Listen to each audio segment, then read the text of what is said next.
Good evening, ladies and gentlemen, and welcome to the Wargaming.net League 2017 fall season. I am James Rockstar Greaves, joined alongside by Randall Ryukill Holcomb. Today is Match Day 3, one that I think will be great. You think the matches are going to live up to it? I hope so. We are looking at what could be a stomp. Elevate is on broadcast today, but F7 versus Dare could be a little bit close. I'm waiting to see. I don't know. What do you think? I think you're onto something, but we'll get back to that in just a second. First, let's go ahead and cover social media.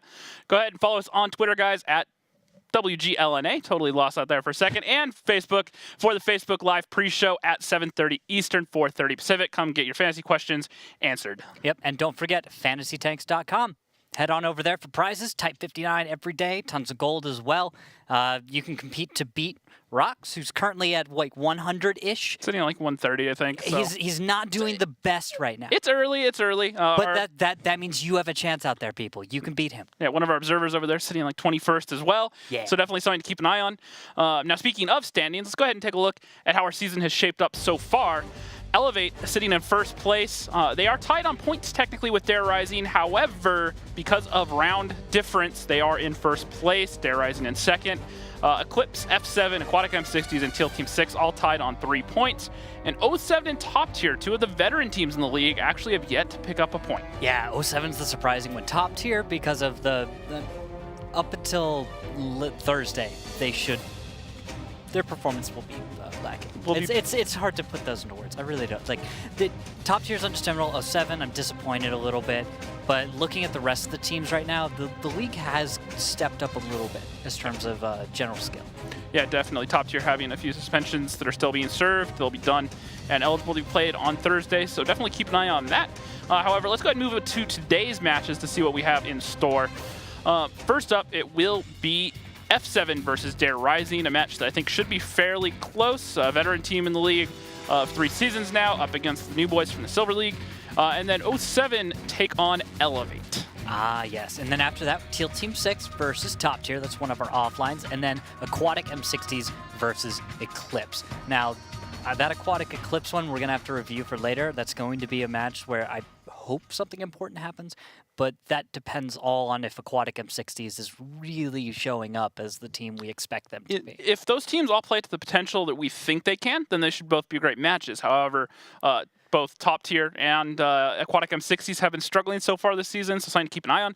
However, let's talk about that more later. Let's get into today's first match, which is F7 versus Dare Rising. Yes, and looking at F7, I am always going to be watching Knight. I'm aware that Wally Whiff and Ali should not be participating today. Is that correct? Yeah, Ali is out on a trip while he's still on the bench. Vale will be stepping in to that starting lineup, though, a player that has been around for a while, played several seasons in Silver League. He was on Dare before they came up. However, he ended up getting dropped before the season started. It's a little bit of disappointment. Now he's actually here and on a team. Also, Spirit Walker, another person to keep an eye on.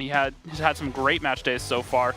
So look for him to keep his performance up. All right, then we'll look at Dare Rising. Team with not a full 10 roster, actually.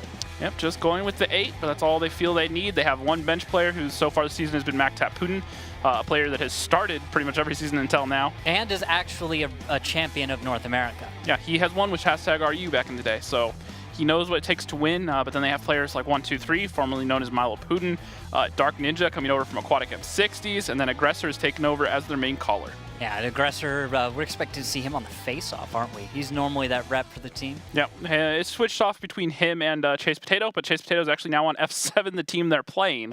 And also another fun fact, besides Vale, also Wally Whiff. All players that used to play with Dare Rising at one point in time, now all on F7. Ah, well, let's see what maps they've chosen for this series. These two very familiar teams, I think, is the direction you're going with that. Yep. Okay, so Ghost Town and Murovanka are banned out first. After that, Cliff is chosen. F7 chooses to defend. Himmelsdorf has map number 2 with Dare Rising choosing to attack. Roenberg and Proc both being banned up next. Nothing too surprising. Sand River, a map that both teams have actually played so far, and both have looked pretty good on it. So that should be fun to watch if we get that far. We'll at least see one round on it. And then Mines coming up as the last map. That's a map that F7 have played fairly well. Dare have struggled on that map a little bit. They had a mistimed push on the last match day that didn't work out when they were trying to attack. They held their defense, though, so definitely something to keep an eye on if we get that far. I'm a little forgiving early in the season because there's not enough, like, the statistical evidence of everyone's performance isn't really there yet.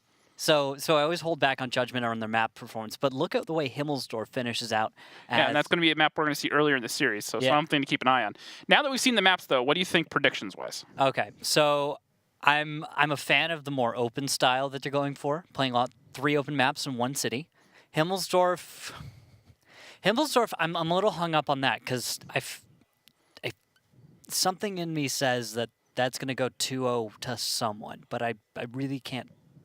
You know what I mean? Yeah. Like it does. I want to say it's a 1-1 map, but I feel like between F7 and Dare, based on the rosters we've looked at, the history behind them, like we might actually see 2 in favor, and that might actually turn a bit of the series one way. Yeah, the thing I have my eye on is going to be because of those open maps, it's going to be a little bit more down to player skill, I think, is where it's going to come out. And I think Dare have the slightly stronger advantage in that regard, especially with Ali being out this week. Yeah, I think your argument there would be that they're more coordinated together, they're a little more used to each other. Yep, and then you, the league commissioner, deciding that this is going to be an overtime match. So he obviously thinks this is going to be a lot closer than me and you do. Ooh, of course. But it's always Ute's fault if we go that far. All right, guys. Well, we are ready for the face-off, so the captains are going to join us. Hey. Zoned, Aggressor, how are you guys doing today? Hey. Good, how are you? Pretty good. All right, Zone, we'll start with you. I talked to you earlier, and you felt that you guys stood a pretty good chance versus Dare, especially since you have a bunch of their former teammates on your team.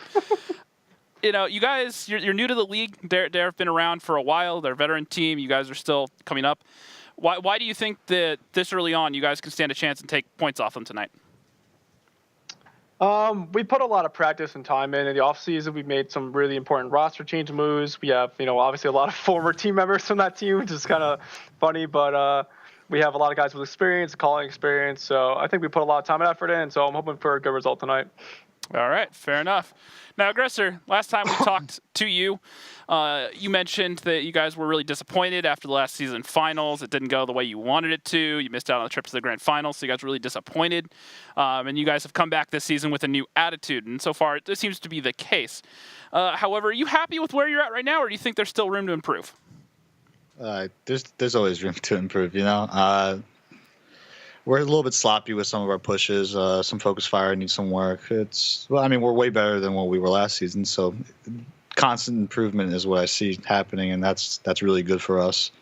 Okay. How much more do you think you need to improve to be able to say take Elevate on comfortably? That's hard to say.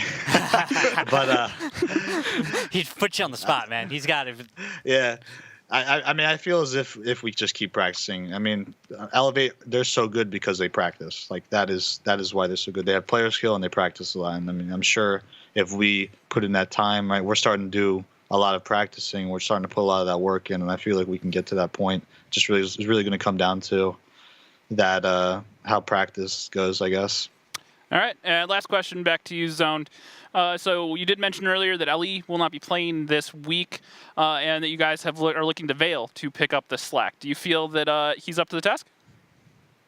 I do. He played with us all through Silver League season, and so we know how he plays. He plays well. And then he's a former MV member, so some of the guys that are on Dare might know him. He's a great player. He's a great guy, so I'm sure that he will do very well in Ali's footsteps. All right. Any final words for Aggressor and Dare Rising? Nah, good luck. Have fun, guys. All right. Aggressor, any final thoughts for F7? Good luck, man. Hopefully my players don't give you my old strats, All right, guys. We'll see you on the battlefield in just a few minutes. See ya. Thank you. Thanks. All right. That's pretty good. That's a good point, though, with all these former teammates. There's 3 of them over on F7 now, including Chase Potato, who was Dare Rising's old caller. I mean, there's something there, but at the same time, you and I both share this. We've both been callers for teams. We've both done that. But and I guess the point is you understand how different everyone is when they're calling. Like, oh, yeah. You may have played under someone, and that gives you quite a bit of insight, no joke. but that still doesn't give you exactly what's going on in their head. Yeah, Give enough time, and they'll turn it around. Yeah, there's cases where you can hand one caller, one of the strats that you've worked on, and said, this is how you do it. And if you don't take the time to sit there and break down every single thing, they just see a bunch of little tanks on a map and just kind of like, okay, this is what you're doing. That kind of makes sense until you're in the battle, in those positions, and you're like, all right, what do I do next? And, that caller has already either run the strat a bunch of times or they've already envisioned what the next step is in their head, and they know to instantly do it. Precisely. Where someone in the opposite, it's kind of like, well, what do we do now? And they're going to take that time to figure out what the next play is. And that time, not necessarily that they can't figure it out, but that time that's going to take them to solve that mystery could be the difference. Exactly. And so it's like, yeah, that you may have played on their team, but they can come up with new things, new variations. The team may have changed quite a bit. In fact, probably a big notable point is since those players were formerly on Dare, that was different meta in a different format. Very Not true. a vastly different format, but the difference between 768 and 770 does have some little changes. Speaking of those little changes, that is the switch to 770, meaning that it is all tier 10s on the battlefield. And looking at the lineups, F7 coming in here with 2 5As, 4 Bat Chats, and an STR V103B. Meanwhile, Dare Rising, 2 5As and 5 Bat Chats. So opting for the French medium meta still. okay, that works. This is actually coming back to the point we were just talking about, knowing your opponent's strats. A strat like this, the 5A and Bat Chats, speaks to an older style meta, something that hasn't really been innovated on too much. Not exactly that there's anything wrong with the approach I expect out of Dare, but that actually could be something to F7. They may actually understand what Dare is going for here. And if they can, that may allow them to parry or deflect a lot of these attacks or even counterattack. Yep, now the meta I'm used to with bringing 2 heavy tanks is to bully the middle area, especially around E4-5, F4-5, kind of that lower area. These 5As are very quick. It kind of stopped being a thing for a while because there wasn't any heavy tanks that could get up towards that middle area quickly and not get clipped out and caught out in the open by, say, the Bat Chats or 140s or the light tanks. However, both these teams deciding that it's time to break out the heavy tanks again on Cliff. Yeah, and actually a nice opener here from Dare. If you can see on the southern part of the map, Aggressor, Harmless, and Nationwide are on east side. And they're moving up the 9 line right now. And look at where they could meet an opponent. This may be zoned, Veil, taking fire from a nice sneak attack from Aggressor and Harmless and Nationwide. There we go. Zeroing in. Zoned drops down. He is taking fire. 2 shells so far. Another shell hits Veil. Return fire coming in from Get Clicked On from all the way up north. And with the Sturv as well. Some good early damage on the zone. He's down to just about 1,000. Get Clicked On is actually in a very good spot right now. He's in some depression in the backfield, and it's going to make it really hard for these soft Bat Chats to get across this open field without taking some considerable damage. There we go. That's the retreat. Harmless, Aggressor decide, you know what, we've gotten up here, fine. And in the meantime, by the way, you can see that the WZs, or the Wheezies as we call them sometimes, for 5As, whatever you want to, have retaken the middle ridge. Precisely. And with that, that's a lot of strength in that position that otherwise could have been countered out or otherwise harassed on its way up. The Bat Chat's moving around to that 9 line and creating a bit of a surprise attack. What that does is distracts them from climbing and allows your guys to get in position, so simultaneously you might get a kill. So strong play from Dare, a little bit bold, I think we can agree. Yeah, definitely bold, because look at what could have happened if, say, those Bat Chats did get out to the 9 line and the rest of F7 were sitting in the middle ridge. They were ready to take that fight in the middle. If they spot those Bat Chats out of position, that's 2 5As dead. Yep, and looking at the top of the hill, some fire coming towards Veil. 1, 2, 3. That's coming from, is that Veil? That's No. Veil, it just took a shot of damage. Oh, Veil taking a fire. I was looking at 1, 2, 3 as he was taking fire from the north, potentially. That's from the S-Tank, played by Spirit Walker. Yeah, he was blind firing in that position and took a shell. Actually, took a shell to the track. Lucky him. Yep, not taking any damage. Managing. Look at the keep Bat all his Chats on the HP. west side. See those west side Bat Chats coming out? WZ's getting more aggressive right now. Yeah, jump on. I want to watch, see what those Bat Chats in the west are going to do, actually. Because those guys are, well, there is plenty of stuff happening in the middle here. You see 1, 2, 3, Bird, all of them starting to look towards the northwest that way. What they're doing is they're actually, Dare is right now trying to see if perhaps there's a passive tank where there is, Halo. Halo is currently hiding in a bush, passive. Now, Nice shell shot, goes in Spirit. Nationwide. Yeah, he's going to back off a little bit. And right now, the focus of Dare is on that grid, that Delta 3, Delta 4 little position that ultimately can't do a ton of damage, but because of its ability to spot tanks on the approach, it makes getting any real ground coverage quite a problem. And there, blind fire from 1-2-3. Yeah, Spirit Walker taking some damage. Yeah, he's going, puts one Spirit, finishes his clip out. Doesn't look like he gets a connection or even knows if he does. Yeah, HP's still roughly even. There's been a little bit of spread damage onto Dare, so F7 doing a good job at punishing them when they poke, trying to find those early spots. So they've made up for the poor early trades.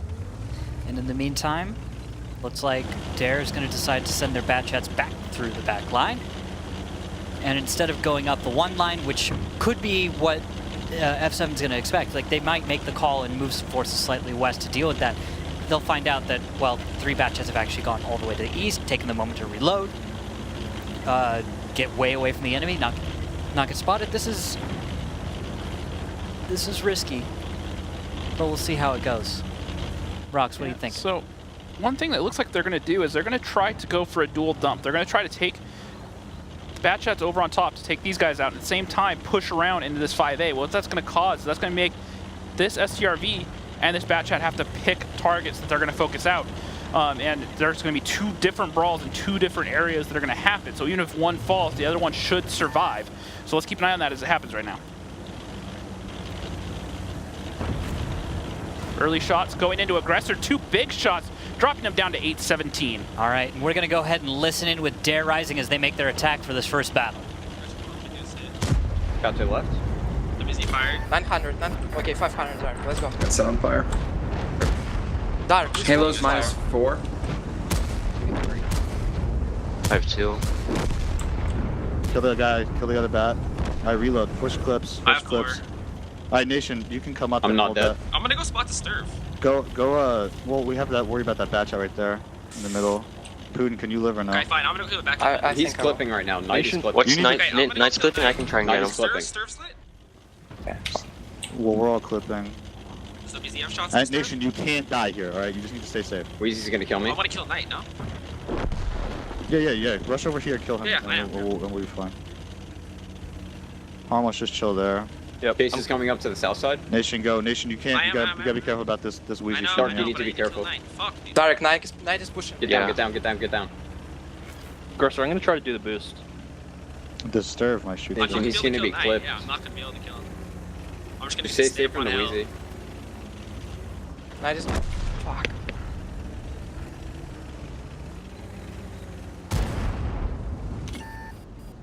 Fuck Harmless. I'm getting up, Nation. Okay. I'm so lit though. Harmless, come here and just kill their batch out, dude. Disturb's gonna shoot you. And we are back as F7 holding on to that defense. Dare, like I said, they tried to go for the dual push, create two separate engagements, and the WZs also pushed over the mid at the same time, trying to open up a new angle on the backside of the Batchats, but it didn't really pay off in terms of they bled so much HP. They were up on guns initially, but Spirit Walker has put 2 of them down in their place since, so overall a very good hold from F7. I'm still not a fan of a passive defense. This is very reactionary, not something I'm particularly fond of. However, they have made it work in this case. It's just like mines, you know? There is a set strategy that is very hard to defeat, and if you execute it well and hold down the fort well enough as the defender, you're going to be okay. As the attacker, that's where the real problem is. It's like, where are they going to slip up, make a mistake, and let you win? Yeah, and F7 didn't. My biggest problem with that is as the defender, you're essentially saying, hey, look, we know you know what we're going to run. We're just going to run it well, and we're not going to make any mistakes, and we're going to let you know for the full 10 minutes exactly what we're doing. So try to figure it out, and more often than not, some of these teams will figure it out. They'll find the magical key, twist it, and all of a sudden the door's open. Yep, every time. Just always seems like it comes out of nowhere, and then all of a sudden you realize after looking back, oh, it was these tiny little things. Nationwide going for the Goomba, and he's actually going to get killed by Knight. 2 minutes left on the clock, and this is not looking good for Dare Rising. That's Spirit Walker again, by the way. He without him, that would have been a kill onto Knight. That would have been just a 1-for-1 trade. But in this case, But 103 is just destroying people. I have to give him some credit here. He's done a great job at landing shells in the right tanks at the right time. And that combined with the rest of his team's ability to just play well is going fairly nicely on this battle number 1. You are the defender, so you have an advantage. This isn't a big surprise that F7 has won on Cliff. Dark Ninja does trade out onto Knight. Nice. Unfortunately, Spirit Walker was moving positions, had to go into or leave siege mode. Did put a shot into him as he left. And now it's a hold. F7's got every reason to win. 1,700 hit points versus 4,000. You have to get kills without taking any damage whatsoever. Harmless, I guess, can take a shell, but that's going to have to be a shell that comes with a complete kill. Like, Chase is going to have to get obliterated, pretty much deleted by Aggressor and Dark Ninja in order for this to work. 1 minute on the clock, and Chase Potato and that 5A is still full HP. Nah, chances are this is completely done. There's so little chance that you can do anything about this. Chase knows what's up. See, he even turned around and expected this. And Chase Potato puts his former... Well, actually, it's not even a former teammate. Dark Ninja is a new addition to Dare Rising.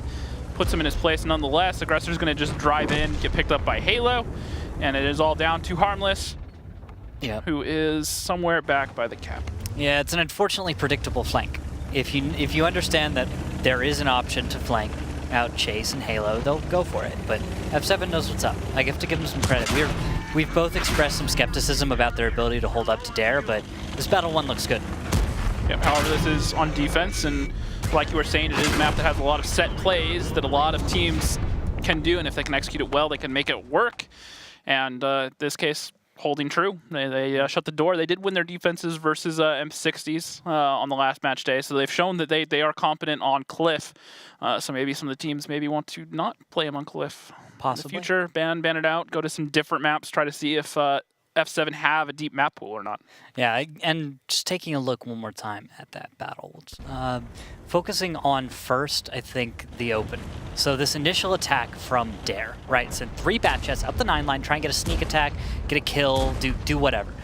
And this little move on to get clicked on, look at the hit points up top. Look at how it's kind of evenly going down. This is not a fight that necessarily is advantageous for Dare.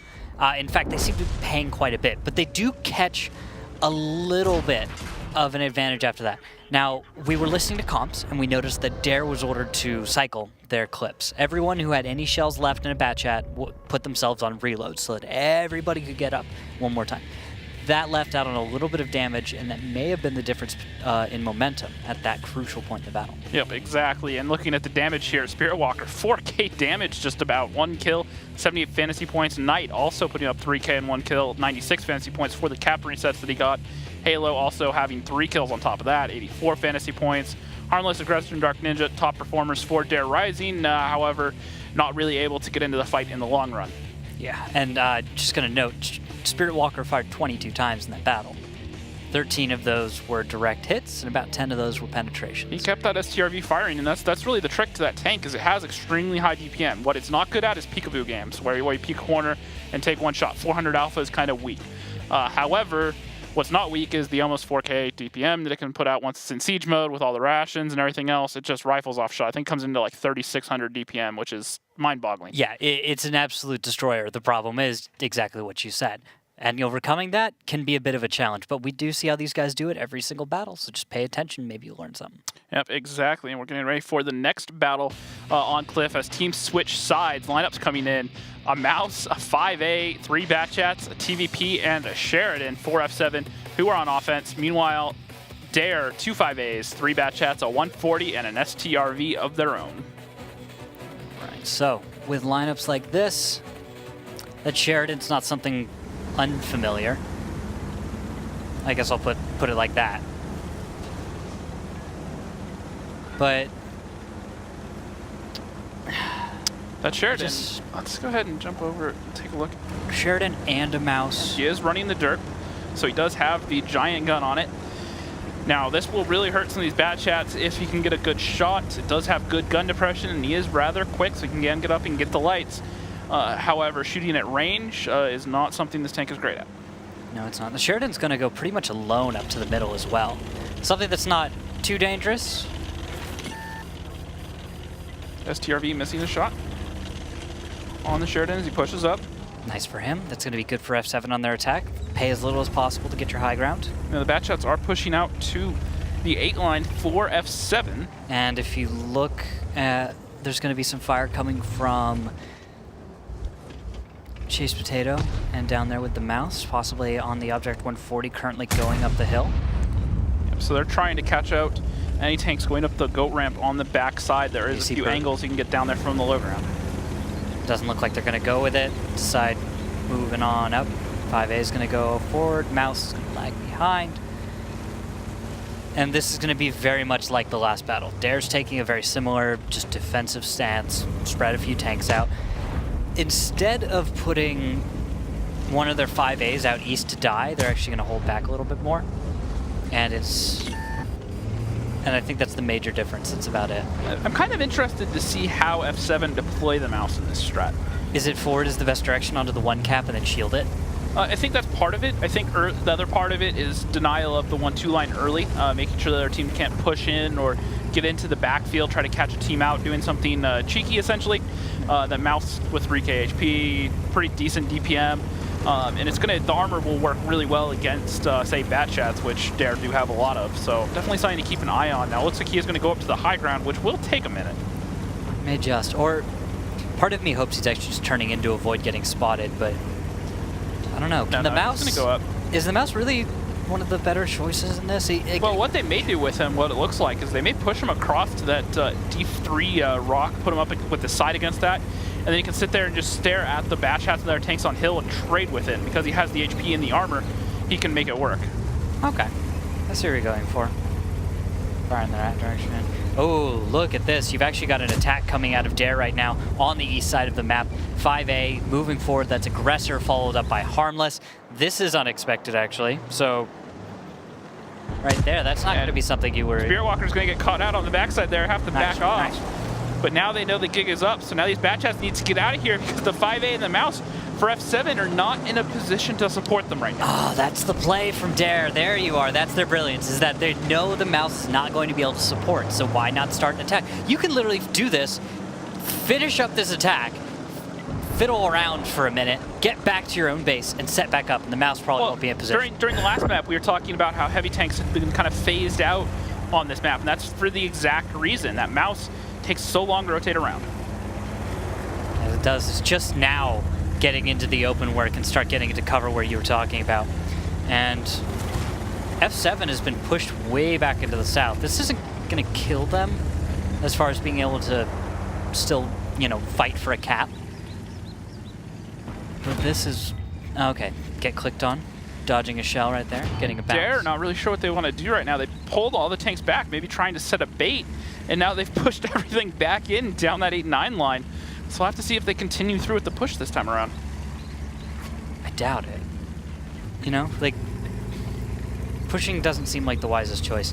Although, look, I did not notice this. Did you see where Halo and Knight are? Down on the lower shelf. They don't know they're there, however, they're isolated. And if Dare figure it out, they could just jump on them. That they could. And looks like they're going to move up and over. Will this sneak attack, does this count as a surprise attack? Will it even surprise their opponent? I mean, Harmless is on the side of a mountain with not a bad vantage into Halo. And this is going to be a 6-on-5, essentially, that STRV and the WZ and the 140 out of the fight. So F7 could make this work. However, Halo gets focused out early. And so far, the rest of F7 not in position to punish. Not quite. They're actually going to find themselves in a really bad fight. What could have been okay. It could have honestly gone fairly well, except for the fact F7 decided to redirect a lot of their tanks back towards the hill, where they just kind of hid in inferior ground. Yeah, there was some cover, but in doing so, they allowed a number of tanks from Dare to actually get stronger positions and deal more damage. So right now you're seeing double the hit points on the side of Dare, F7 sitting at 5.4k hit points, and, well, Dare has every reason to win here. Yep, it looks they're definitely in the stronger position now, up double the HP. That mouse just getting caught out, not really able to do a whole lot. Now he has Nationwide coming up behind him, so he's going to go down in a minute as he's trying to hurry up and get in here, and all 7 tanks still alive for Dare Rising. There we go. Zone's going to go down. Knight's trying to make a fight of this. Won't last very long. Dark Ninja taking a lot of damage on the high ground does go down in a trade for Knight, but now only 2 tanks remained. chase Potato in the mid, get clicked on, who has been slowly dying for the past few minutes. There he goes. That's it. Dare wins with only 1 tank lost. Nicely done. Okay, so let's break this one down, because this one was mostly on Dare, I think. I think F7 messed up. I think that they had the opportunity to make the right choices, but they elected to make the wrong ones. I think it was a combination for Dare of reading the lineup from F7 well, and F7 not fully understanding what they wanted to go for, because I never really saw the plan with that mouse really materialize. Like, they had the mouse, but you didn't really see this is why they brought the mouse. This is the role we wanted in. It never got to do that, and I think that's what Dare did very, very well, because you actually noticed this early in the battle, and I like that. It was, you said, okay, this is where the mouse is going to go. He's going to go onto the west side of the map. He's going to push up a little bit, and he's just going to be annoying. But here's what really happened is he moved up, and well, he actually didn't get a chance to even try his plan. Because Dare did something else first that They F7 had to dictated react the tempo of the play, and look at how it paid off for him. Look at all the damage. 6 of the top 7 in damage done. 80 fantasy points coming up for Harmless. Aggressor putting up 63. Dark Ninja 66. Bird, someone who's been relatively quiet so far this season, 63. 123, another 56. And then get clicked on. Top damage for F7, and the mouse only doing 1,400. Yeah, exactly. And so that was because Dare decided to just throw an attack out there. Why? They read the lineup. They understood that the mouse's goal was to get into a defensible position and just hold and be really, really annoying. Dare realized that they can't let them do that. So what do? You go where that mouse isn't, cut it out of the fight, make it an irrelevant piece of armor, and then by the time it becomes relevant whatsoever, it's too late. And F7 did not recognize that. Yeah, well, we were talking about it on the first match. We touch on it is the reason the heavy tanks kind of fell out of the meta on that map was because map control is so important, getting to the aggressive positions early, and you can really punish out some of the heavy tanks. And this mouse kind of showed exactly why that happened. He wasn't really able to get to the fight at any time anything happened. So definitely something I think they need to go back to on the drawing board and look at. However, that's enough on Cliff, because we're now on to Himmelsdorf. F7 coming in with a 113, a 50B, 2 mice, 2 bat chats, and an E3. Meanwhile, Dare Rising on the attack. 50B, 2 mice, 2 5As, a bat chat, and a grill 15. Ooh, we haven't seen one of those in a while. Why would a grill 15 be making a comeback? Mobility and a lot of alpha. That's the 2 main strong points that thing has. And you wouldn't bring that over an E3 or an E4? Depending on the role that it's in. In this case, it allows for flexibility, so it can get from the one line up to the hill, can open up the different crossfires. The E3 is going to take way too long to rotate around. Now, it is F7 on the defense, and what does defense mean? It means we don't have to move a lot on Himmelsdorf. The offense, on the other hand, has to play a lot of different angles to try to open up those defenses and really chip away at their HP, and that's something that this grill does excel at. Now, it is going to be F7 actually pushing down the one line very aggressively with pretty much all 7 of their tanks leaving nothing by that 2 cap. They won't need to for a while, you know? 2 bat chats just streaking down the one line. No, I agree. Yeah, it's just something we're not used to seeing. Yeah, it's a bit weird to just leave that area of your map entirely open. Although, this could actually give us a nice early engagement. That'll be fun. We've got Halo scouting out a little bit. He knows not to knock things over. Halo knocked things over. So now that Halo has knocked things over down in the southwest, Dare knows he's there. And Dark Ninja's taking damage. Why is Dark Ninja taking damage? Who's shooting Dark Ninja? James, who's doing that? I did not see. Where is Dark Ninja? Why would you shoot Dark Ninja? Oh, he's over in the 8 line. So that was one of the mice shooting through that D2 corner there. Has a nice shot across from that lane right there. And that mouse can sit there relatively unopposed. There really isn't anyone that can trade fire on him right now. Let me find him. Let me find that mouse. Was that... Oh, here's Dark Ninja. We'll show you where Dark Ninja is actually shooting in just a sec, because Dark is actually firing for blind shots. Yeah, blind shots, but right where a mouse usually is. So that's probably where he took fire in response. Yep, however, firing those heat shells, which have an atrocious shell travel time. You can kind of see them arcing through the air there. Oh, I hate the arc on bat chat shells at long range. Well, especially the heat shells. Yeah, because they just drop off all of a sudden, and if you're not used to it, you're gonna mess it up. That has been something that's been kind of interesting about the recent change of the meta to the mouse meta is before most bat shots wouldn't bring any heat. They'd run nothing but APCR, maybe 1 heat clip, because the APCR was just so superior and there wasn't any tanks where you needed the heat. but the mouse armor has become so strong, and we're seeing so many mice that carrying, you know, a couple key clips, especially in a map like Himmelsdorf, is just a necessity now. There's Durgel taking a shell on the hill. Another bit of blind fire up there. Chase Potato taking blind fire, I guess, again. Yep, that is the downside to that grill, is it is really soft. It doesn't have any armor, and a blind shot hitting it is going to almost always do damage unless it hits the track or maybe hits the gun and doesn't do damage. His aggressor gets caught out in the courtyard. He is trying to make this push. I don't know why he's doing this quite so alone. He is just walking into fire. He's a mouse. Yeah, but like this, without proper support, there's no other pressure from Dare on any other part of the map. I get it, it's a distraction to get into position, but it's not working. It's going really, really rough. This is not good. Aggressor is very unhappy. But look, they might flank in behind that E3 right now. Possibly. Definitely something to keep an eye on as they push around, and they are going to catch him out. He's trying to turn around, but gun angles open from both the courtyard and this D-line have him in a really awkward position right now. Nope, he's going to get turned around. Harmless is, yes, behind Knight down south there. We can see him getting an angle on the backside. But this will take long enough that that F7 should be able to do something about this. Because of that, I'm pretty confident that this is going to just...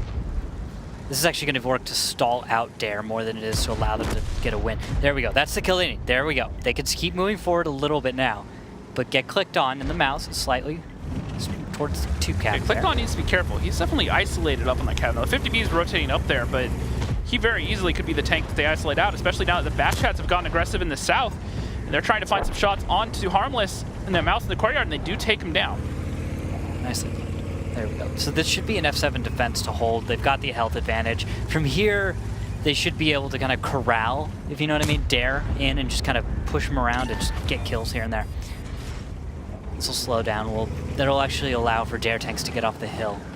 I wonder if F7 are going to realize the position they're in with these tanks bottlenecked. If they get more aggressive with that south control, they could really make life hard for Dare Eisen right now. I think what they're deciding to do is play it safe, as opposed to something slightly riskier and more aggressive, by taking the Batchats back through their own territory. F7 deciding in a really awkward spot. Only the 50B to cover him right now. He's going to try to back up and angle his armor zoned. This 50B needs to figure out what he's going to do, but he only has 1 clip, so this is not a favorable trade for him. And the rest of the team, including the Batchats, are coming up to the north. Oh, a bounce. They may find the overmatch onto these tanks. So Dare think they have the overmatch, but little do they know the backup has arrived, and this could flip-flop very quickly. Nicely done. All right, that was a play Dare needed to make. At the same time, they have kind of closed that gap on hit points, so they're a little bit closer to even, meaning that slightly higher chances they're going to be able to do something just because of that strong play.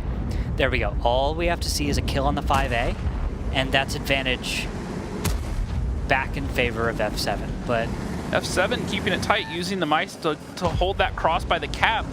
Batchat backing him up, and then a 113 to Batchat watching the exit on the 5 line. So they know that these 3 tanks in the 5 line can't go anywhere. They have both exits. So if Dare try to rotate out, they will take damage. It's just a matter of from whom and how much.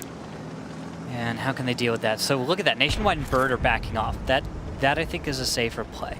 You can kind of pull back a little farther from these more dangerous positions. Although, is this? No. And now it looks like it's going to be Dare doing the counter flank as the heavies are going to push in and find that 113. The Batchat trying to get him behind, but the Batchats for F7 using their mobility, trying to open up that 1-2 line, and they're going to flank the flank of the flank. So contra flank. Well, this is like a counter flank times 2. Yeah. Like what Dare did was already a contra flank. This is counter flanking the counter flank. Yeah. So, Chase Potato, a little pinned right there, takes a shell to the back, decides forward's the best direction to get out of a surrounded position, and finds himself in a 2v1 all the same. But gives himself time to get 1-2-3 pushed back, and Chase is able to return to his initial position. Nice teamwork there, good cover fire. Another shell hits 1-2-3. Spirit finds a nice shot onto 1-3 in the courtyard. However, he's going to know. There's a kill. He's going to soon find out there's another Batchat down there, and they may, he may be down shots as Dark Ninja has a full clip right now. However, the teammates putting shots into Dark Ninja from the north, the mice getting shots in there. So now it's going to be up to Spirit Walker. Nicely played. Look at Vale, though. Look at Vale. He's getting a lot of bounces. Although what's happening over there with the Batchats on the outside doesn't matter. Dark Ninja's down. Good teamwork again. See, this is F7 showing that they're communicating. You're seeing that shift of focus from one fight to a different one very, very quickly. That gives me a lot of confidence for them. But right now, it's close. Dare can still win, but they don't need things like 1, 2, 3 going down like that. So nice play by Halo Mew, covering, knowing where enemy tanks are coming from. The 2 mice are probably the biggest problem, but nice bounce right there. 5As do have armor. You have to remember that. I like how F7 have employed their mice this game, using them to essentially fill holes in their defense. Where they feel they're weak, they rotate the mice around, and they just put them right in front of Dare Rising and say, hey, here are 2 mice. Spirit's gotten in position finally and just unloads right now. 1 more shell into Nationwide, he's got this, but it's a very thin shell. Hard to find. That'll prompt the mice to come on out and say hello. The grill still up on the hill. 1 shot. Get clicked on. Looked like he was looking for a shot, but he's just going to push into the courtyard and take out Nationwide. Bounces off the front plate. Caller struggling to pen the 5A there a little bit. And then Vale actually throws a shell on top of the hill, assuming Get Clicked is going to get the kill. Get Clicked does not get the kill. Now Nationwide trying to get their shot off, and Vale actually reloads first and puts him out. So Get Clicked on. You need to make sure he makes those shots count, because if that had been a tighter situation, that could have been the shot that turned that fight. It absolutely could have. Although I do want to give some credit to Vale. He just recognized that the grill was on the hill, looked up, fired, got a shot in an instant. I really liked that play. Yeah, I'd have to give props off, though, to Spirit Walker in that bat chat that game. Used the mobility of that bat chat perfectly, got to every fight he needed to be on. He had some good shots early on, and then he was able to flex up to the north when they were worried about being overmatched there. But this, right at the beginning, that aggressor kill did not feel equitable. It definitely felt like a play that was not ideal. That's not what they wanted. Dare wasn't coordinated at that point, I think. And then later on, Dare started to really get themselves back together. Yeah, but it was Spirit Walker that kind of broke down that second wave from Dare, using the mobility, opening up the 1 line, and putting up a lot of damage. However, Nationwide was the top damage dealer this game in that 5A, almost 4K. 113 fantasy points. Spirit Walker, top damage for F7, 3,500 and almost 90 fantasy points. Halo, strong 3K and 2 kills. Halo's been picking up a lot of kills. He had 3 in one of the earlier Cliff games, another 2 now. So almost 80 fantasy points for him. And then it just starts to drop off a good bit after that. No one really standing out. Knight doing all right. Yeah, tends to be. So let's talk about flipping sides, actually, on Himmelsdorf. So after that one, Dare's going to have the chance now to defend. F7's going to attack. And I'm guessing expectations are a little bit more towards defenders win again. Dare probably takes that. This is just an even series. But like I said earlier, I kind of feel like this will go one way or the other. So I'm starting to get the feeling that F7's actually going to win on attack here. They need to really break something out, though, because if you look at this lineup for Dare, dang it. This is going to be one tough defense to break.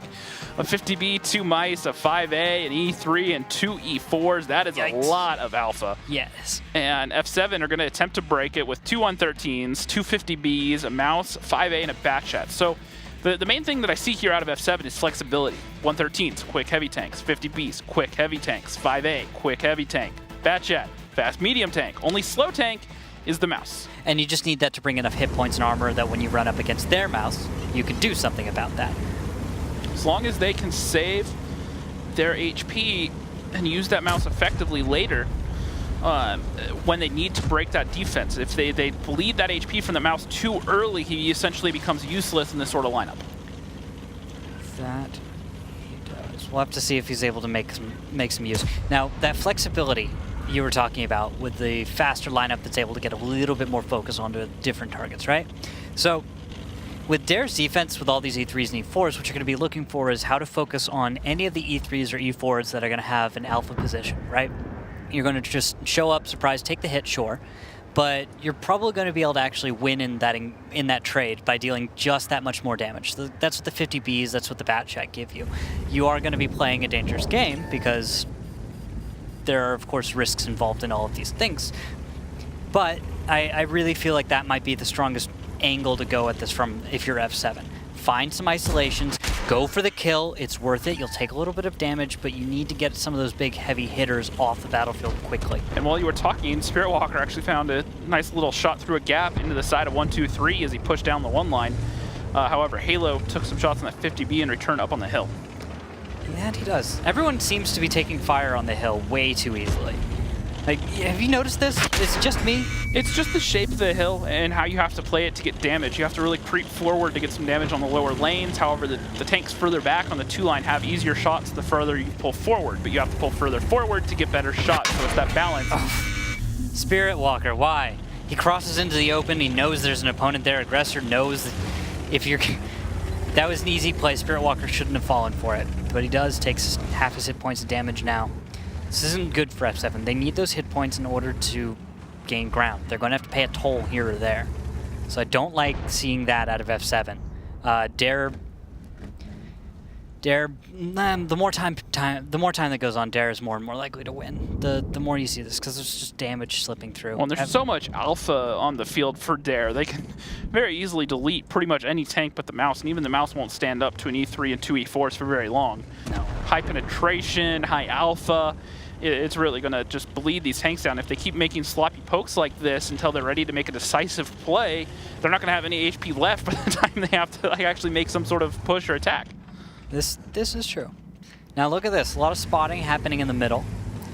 Seeing not a whole lot of motion from the back line of Dare. Aggressor's trying to just get shots through the tiny hidey hole. It's a tricky spot to look at.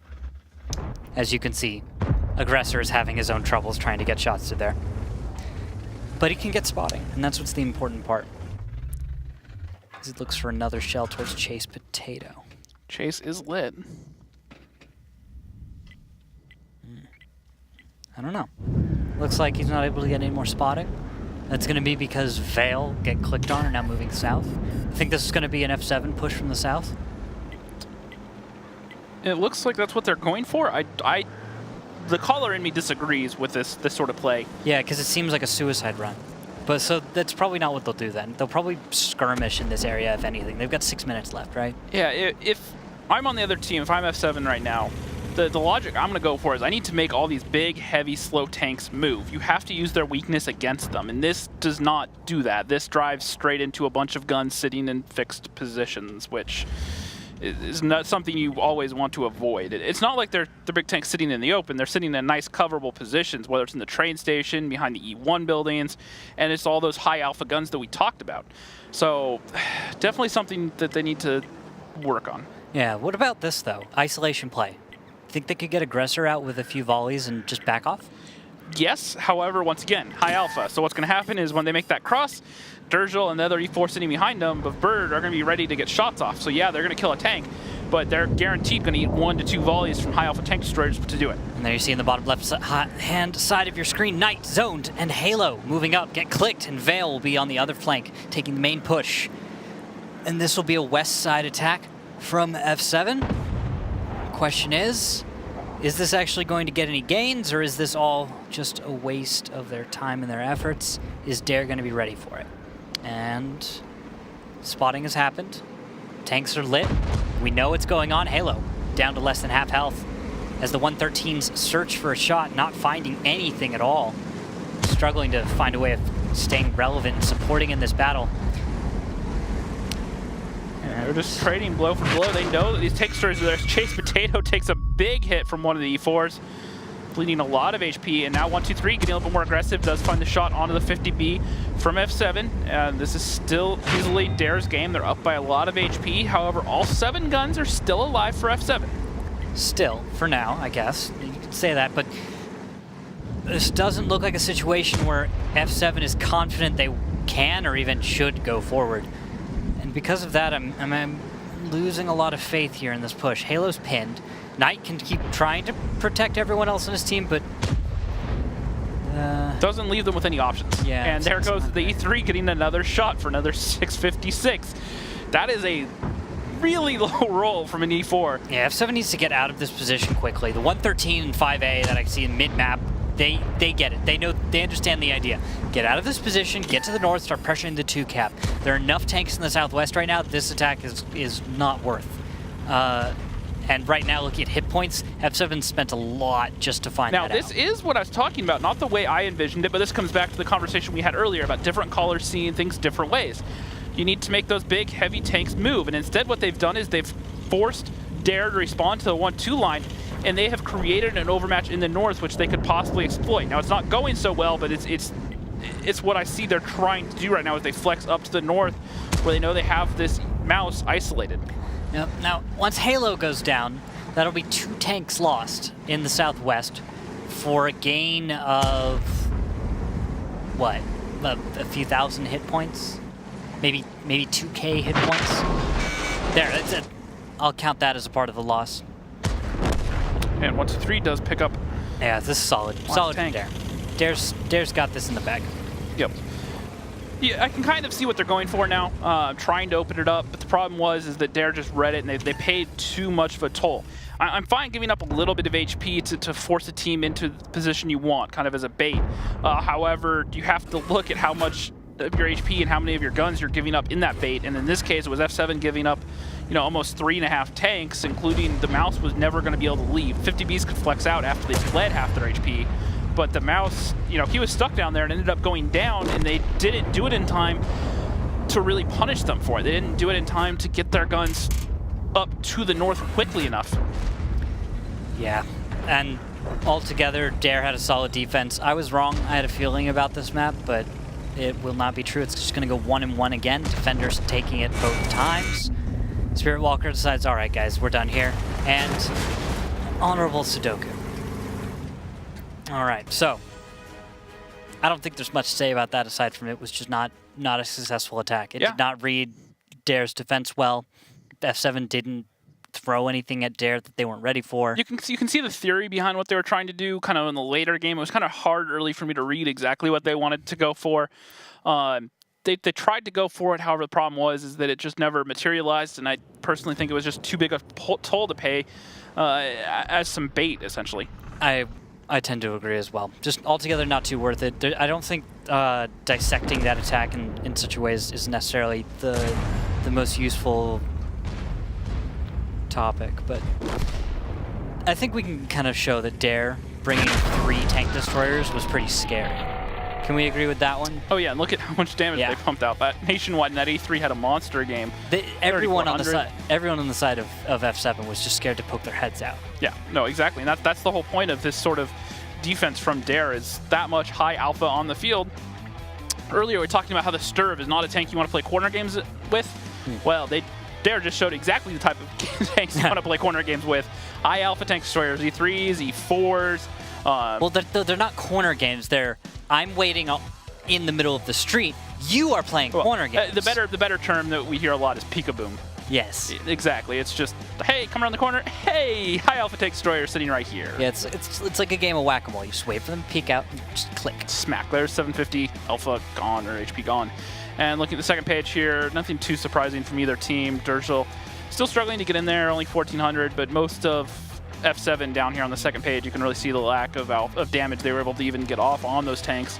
They never really materialized any sort of overmatch they could capitalize on, no isolations. They tried, you could kind of see what they were going for in hypotheticals. However, the practicality of actually playing it off is another completely different subject.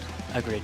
All right, so now we're going to be going to Sand River next, as that's going to be a more open map, a little more flexible, a little fun, wouldn't you say?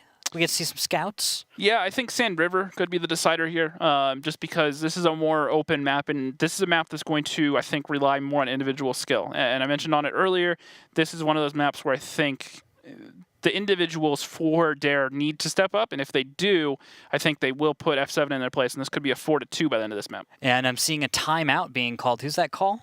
Timeout has been ended by, let's see here. Timeout has been called. I cannot tell. Looks like that was zone. So it's a little timeout there on the side of F7. That gives them a second. Yeah, there it is. Now, I wanted to bring up a topic about Sand River, and that it's a newer map. Teams, while they may be familiar with it because of how long it's been in the game, may not be as familiar with it as a map in this format. Because of that, do you think F7 or Dare are any particular advantage, disadvantage? Well, I think actually both teams have a decent amount of experience on the map now in the attack defense format, just from previous seasons in the league. Because remember how we were talking about how there's a lot of former teammates on the team of Dare. So they've both played in league when it was the one season that it was in rotation before, the first season that we moved to tier 10 about 4 seasons ago now. Yes. So both these teams have players that have experienced it. Also, those that have watched the Clan League or Clan Cup, it has been played on Sand River as well. That's at a bigger scale, 14-on-14 attack defense. So the well, there's a lot more tanks. A lot of the same principle and theories are applied to the map. So I think both teams are on what I'd say equal footing right now. Yeah. However, looking at the lineups, F7, an IS-7, a Kron, 2 Batchats, a 140, a Sturv, and an Object 261. Once again, get clicked on, playing Artie. Who would have thought? Yes. Dare Rising, 2 5As, 3 Batchats, a Patton, and a T100 light tank. Dark Ninja's had a relatively quiet night so far. That he has. I want to talk about that 261. So, you thought we weren't going to have Artie, didn't you? Didn't you? It's not that we weren't going to see Artie, I just didn't think it was worth the spot in the lineup to bring. All right, well, let's get ready for battle number 1 on Sand River,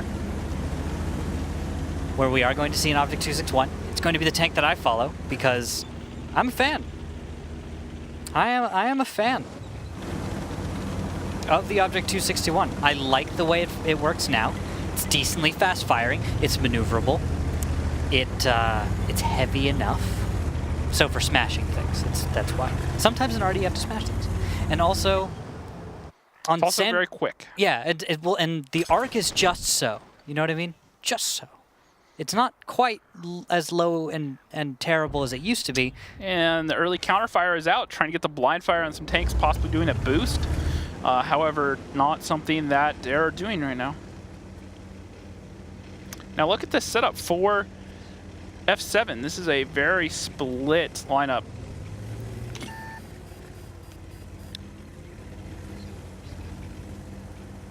And looking at it right now, we'll have to see if F7 figure out that they have an overmatch. They probably will take a second to realize it. Look at the bat chats in the slightly farther to the back. Those bat chats are what we're going to be looking for, because if they get deeper into the backfield, that should be the ticket right there. Although, look, Nationwide, or sorry, Harmless and 123 are spotted by Chase. That's good. They might force Dare to turn back. And Durgel picks up. Whoa. Yeah, Durgel picks up, get clicked on. That's already down. Where? Did he spot him? He had to have. That had to be Dark Ninja in the middle area there. The 261 was flexing towards the south across the 0 line, and Dark Ninja playing that middle G line spotted him on the cross, and then Durgel was able to get up on the high ground and find the angle. That hurts so much. That's 10 whole tier points just gone. Just gone. That was cap defense. That was the reset on this cap. That was what that 261 was. And now it's just going to come down to Spirit Walker, and Aggressor's already sitting in the off angle, going to make Spirit Walker's life pretty miserable with his caps down to 7 seconds. Spirit needs to make the hero plays right now. He's going to come around. He's going to start firing. He gets 1 reset. Needs to find a second as he creeps forward. He does get the second. Now Nationwide, last one, and now they're going to dump onto Spirit, and the guns are not in position to punish. Spirit's going to go down for free. Dark Ninja takes a few shots, but this is not a good trade for F7. No, it is not. This is the mistake. This is honestly a mistake. They're going to look back at this and say we should not have left tanks out and exposed, unsupported like we did. Because of that, Dare is able to walk all over you. They're together.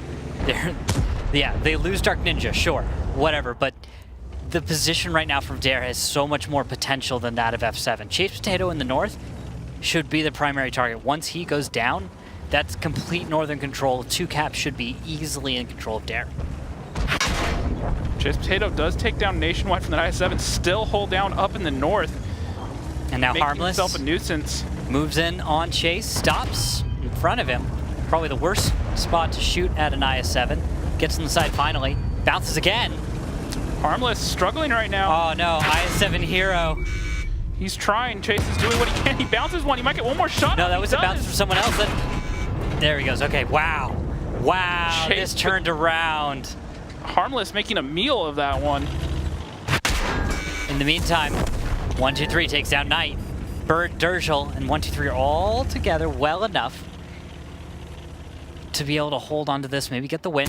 But with the S-Tank and 2 Bat Chats, this isn't over yet. F7 can solve the problem here. They just have to see the answers. Moving the S-Tank up, James, is potentially dangerous, but also could be a necessary risk because you need to get that tank into a position where it can actually shoot things. If you can't guarantee that from a distance, maybe moving him up is the best idea. Bale might get caught out now by the heavy tanks playing this ridge perfectly. He does take 1 shot of damage though. And now Zone trying to move in as Halo covers in the backfield. Now, F7 needs to be real careful that this Batchat up in the north doesn't get around and get some side angles, as Zoned is going to go into siege mode, try to work these angles against He's actually firing up to the north. Towards Harmless. He found a shot on him. Nice, nice, nice, nice. That's exactly what you want to do. Dangerous, though, of course. Because if that was well timed by Dare, they could have just come around the corner, taken the hits, and got the damage, got the kills, and ended this right here. Zoned is the healthiest tank on F7, and it won't take all that much damage from the heavy tanks of Dare in order to, well, finish him off. Halo and Veil are easy kills, really. It is a 4v3. Well, what's up with Harmless? He does not know Halo is there. And that kill's about to happen. Halo finds Harmless. Harmless looks to try and get a parting shot. Misses it, dies. Yep, and that's going to even it up. 3-on-3 right now. So Halo is going to be in control up in the north. And now he may find the one-on-one with 1-2-3. Now HP is roughly even between these two. It's 696 to 700. Dershel gets a nice shot to Veil. There we go. That's what they want. And Halo doesn't know 1-2-3's here. 1-2-3's looking for him. He's not spotted yet. He's going to come around, and now Halo knows he's there. He gets one shot into him. He's trying to push him around. Dershel just fired HE into Bird. Bird picks up the kill onto Zone, and now it's just down to Halo. F7 tried to hold on here, but they're just using their flexibility, moving around, and a little bit of lack of composure from F7 costs them the game right now, and that is going to be Dare holding on to their offense, putting another point up on the board. There we go. Yeah, I think that entire battle, we noticed how Dare was a little bit more on top of things than was F7. Consistently. It was from the beginning, that opening move. Many of the Dare tanks were a little bit more together. And then from that point, Dare recognized overmatches. They took advantage of the overmatches. Yes, we saw F7 with some strong responses, but here, this is what I'm talking about. That counter push from Dare was perfectly timed and understood. It was just basic stuff, but applied correctly. And there, Harmless, I wish he could have gotten a parting shot.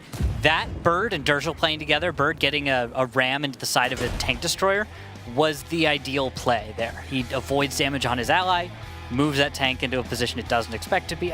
Just everything's right with that. And nicely played from Dare.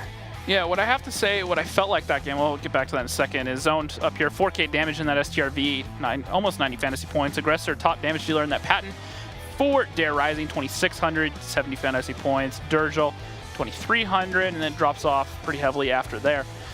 What I was going to say is what it kind of felt like there was F7 were trying something different that wasn't kind of the set meta on Sand River. They're trying to go for something new and hadn't really quite worked out all the kinks. And then Dare kind of found a few little pieces that they have used. Taking down that Artie was definitely a big one because that's a tier 10 gone. Yeah. This isn't 768 where that's just a tier 8 you lost, which is a minor inconvenience. That is a full tier 10 the other team has that you no longer have. If I were to venture a guess at what F7 was going for, it was for a very classic cover positions and Artie support.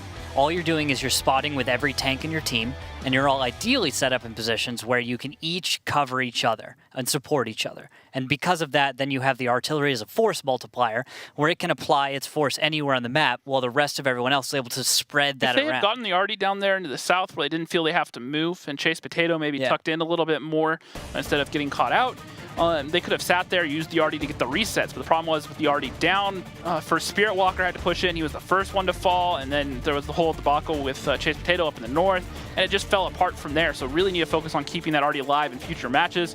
However, we're on to battle number 6, F7, a 113, a 5A, 3 Batchats, and an Object 140. Dare Rising, a 5A, 5 Batchats, and an Object 140 of their own. So pretty standard from both teams. A little bit heavy for F7 with the 3 Chinese heavy tanks. I'm not going to knock him for it. I do not mind seeing enough Russian and Chinese heavy tanks on Sand River. They're kind of the natural complement to a lot of those mediums. And I think a lot of teams tend to underestimate the value of a heavy tank on a map like Sand River, where, yes, you can throw all the bat shots you want out there, but really, nice from Knight. Really, you can get away with a lot of heavy tanks and support because of what they bring over those medium tanks. A little spotting there. Spirit Walker spotted for 1, 2, 3. That vision, all it tells to either team is we have scouts. That's it. In the meantime, a little hit squad going southwest. This is an unusual defensive play from a team like Dare. So what they're going to try to do is sweep around in the south. If you can control the F1 corner in that kind of south base area, you can get shots up that middle area towards that 2 cap, and in turn, you control both caps from that point on, essentially. However, to make that happen, your whole team essentially has to go, and that's what they're doing. They're taking both the middle and the north, and if F7 aren't careful here, they're going to get caught out. Aggressor is spotted. Second tank, third tank, everyone is spotted, and that's going to be a retreat from F7. They need to give ground. They understand, all right, guys, this is not where you stand and fight. Let's go group up. And at the same time, 5As are moving to the middle of the map right now, where actually they may be able to hold off this southwest push. They just need to get into position soon enough. F7 cannot waste time, because what they will be doing is they have to cross through, well, a killing field, supported by 3 bat shots at range. Yep, now keep an eye on the clips here for Dare. They've just had a lot of their tanks fire their clips off. Some of them just drop early, so now this is the part where F7 need to speed things up and try to counter it out and get some more shots off. And there's some little push coming in from Spirit Walker and from Zoned onto Bird 123 and Durgel. Not a huge success, but not exactly a failure either. This is a very little skirmish. F7 are in a really awkward spot. There's still bat shots out on the 1 line, but some of the tanks are rotating back around through over to the 8, so now they're sitting here in an open field with nowhere to go on either side, and it's just now that 1 tank is coming up towards that north cap, which could be what they need to do. However, these 5As in the middle, along with the bat shots and the 140s, they're at danger of being isolated if too many tanks leave the fight. They could. We'll have to see what happens now. There's quite a spread from Dare and from F7. Nationwide taking a lot of damage.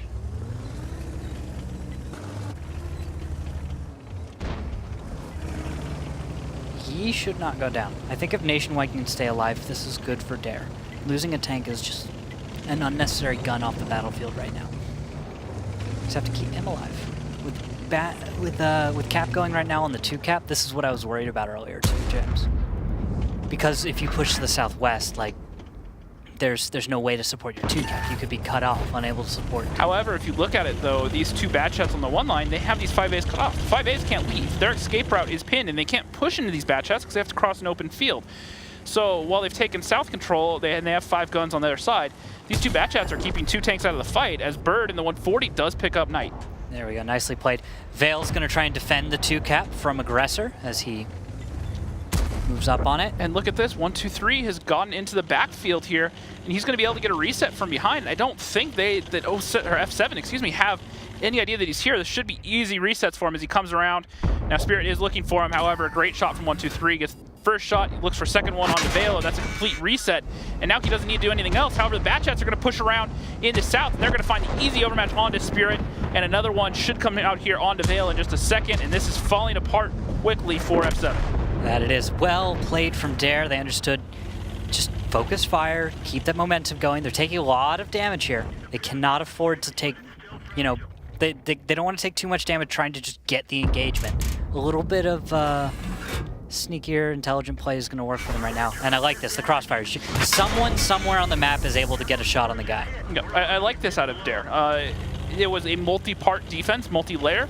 But they used all their tanks to get to take control of that 1-2 line, so they didn't push into some sort of overmatch. Instead of just sending 2 tanks down there, they took everyone. So if, say, the whole team of F7 was down there, they didn't lose 2 tanks unnecessarily. If a brawl is going to happen, they were together and they could support. But once they took that position and they had tanks in that 1 line where they understood that they were pretty much in a perfect position to defend, they just turned around and left, and they went back and took control of the other side of the map with the other 5 guns. So they constantly made F7 keep having to guess and try to figure out where they were going to pop up next, and F7 just never seemed to be on the same page as Dare. They definitely weren't. Dare was much faster, much more coordinated. I really like that. Yep. And they only lose 1 tank nationwide at the end of it. Very, very finesse, very delicate. However, Dare played it pretty much perfectly. I would agree. Now we're going to move on to Mines, where, okay, so in order for F7 to come back into this series at all, they have to get some wins. But right now, I'm losing a lot of confidence because we're seeing Dare play just a little bit better in every place that F7 is. F7's not doing terribly, but I'm getting the feeling like Dare is not quite as challenged by their opponent as F7 is challenged by Dare. Yeah, and going into Mines, which you just brought up, that is going to be Dare Rising having to defend.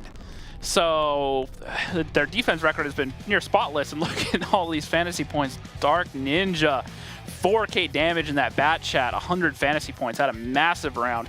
Harmless and Bird both doing pretty good. Bird picking up 4 kills. Not bad at all. I called him out earlier for needing to step up maybe a little bit. He's been kind of quiet and doing what he needs to. Aggressor also putting up their 41 fantasy points. Top damage dealer is Vale, the substitute for F7. Only able to get 2,200 off in that 113. However, I don't know that was necessarily his fault. That's for when you're on the losing side and you're the highest scorer and you're above other members in the other team. Like you can give some credit to the guy who did well when he you did his lost. part. He did what he had to in the positions he was in. Made it work to the best of his ability. But precisely, yeah. You can't carry everything. Yeah, there's only so much one person can do. Yep. There's only so many random ammo racks that are going to happen on a Yeah, no matter how lucky you get. Yeah. There's 7 other tanks or 6 other tanks on the field, so even if you ammo rack 1, good luck. Yeah. So we're getting into Mines now, so focus on that. This is going to be defending Dare and attacking F7. Looking at the lineups, James, what do you think of that? I see an E5, which sends some question marks up into the air. A mouse. Red flags? Are they red flags? More question marks. I'll get to that in a second. Okay. 3, 4 bad chats also coming out for F7. Dare coming in with a mouse, Type 5, PZ7 and 2 E4s, a bad chat, and a T100. Now, the reason why I say question marks is the E5. I feel like there are better tanks to choose for whatever role they're going to put it in. There typically is something better than an E5. An E5 is a jack of all trades, master of none. It is a tank that is the Swiss Army knife of World of Tanks. It kind of can be put into most situations and be fine. That's why I've always liked it. It hits for 400 alpha, not great, but good enough, fairly accurate. Pretty mobile, frontal armor is good, but it has these downsides, which is no side armor. The cupola on top of it is extremely weak after the nerf. Only 400 alpha, which is pretty low when you have tanks like the Mouse, the Type 5, the I-7, and even the new 5A on the other field. It does have a little bit of gun depression over some of the other tanks, but not much, just an extra couple of degrees. So we'll have to see. If they deploy it up on the hill to kind of hold this ridge, it may work in this situation, but then you have to go, why not bring something like, say, a 5A or an IS-7, something that hold down's a little bit better, because that cupola is just so vulnerable, especially with all these guns that Dare have ready to poke at it. Yeah, we'll have to see. Is Spirit going to have the gun depression or no? Not gonna find anything. Yeah, if it's just a gun depression thing, you have the Kronwagen is now a choice with better turret armor. You're gonna take a lot less damage. Does have a little bit lower DPM, but overall, it doesn't matter as much. You're not ever really hitting optimal DPM in any competitive match because of the amount of time you're not gonna. Exactly, especially when you're playing ridge poking games, poking over the top, which is why I think the Kronwagen would be a better choice. And it can't exactly reverse side scrape like he's trying to do in it right now. So here's an idea. Why don't we take a listen with F7? Maybe they will tell us their answer. Maybe they will tell us why they have chosen to do this. So we're gonna go ahead, listen in with F7, see what they have to say. Go out wide, boys. Come out here. Also, they've had time to cross their batch safely. Pushing one line is gonna get us massacred, honestly. Type 5 is not looking. Here is the fucking. He's moving. Where's the Type 5 going? Or he's just going on the hill? He's just Getting underneath. E4 blinded. Hands are blinded. They're blinding right now. Blind Spirit, spot the Yes. Type 5 for me. Yep. Moved. Not entirely sure where he is now. Probably more to the 5 line, I think.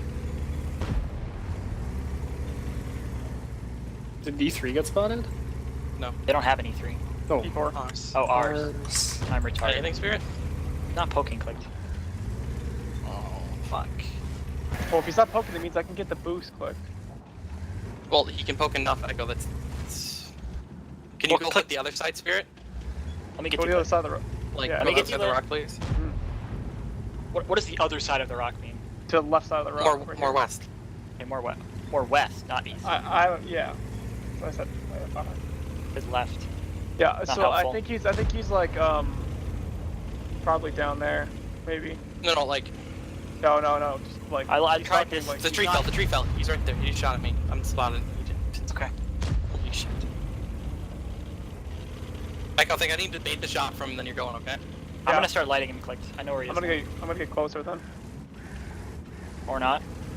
I can't light that without getting you forward, I think. But no. Okay, you're ready, Echo? He's right there. Yeah. Don't Yes? go, don't go. No, hold. I'm gonna do it better. That T100 will spot you guys. He'll spot us early too. There he is. Backed off. You can go, Echo, I think. No.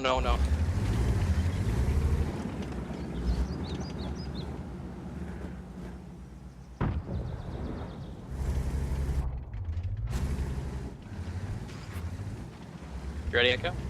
Yeah.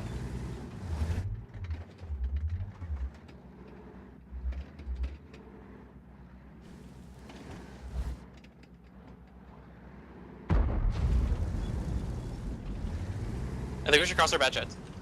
No, we On can't. mine, they have so much stuff. Hello? What? 200 is actually We have shot. 5.5 minutes. You have to fucking decide something. Nice shot clicked. We do need to decide something here. Okay, high five my Pokemon shot, Echo. Let me know if we show me shoots. I'm baiting it.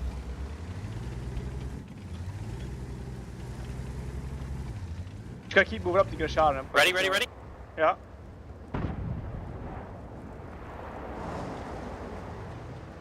Ready? Then ready. Go! Fired. Going. Should have passed.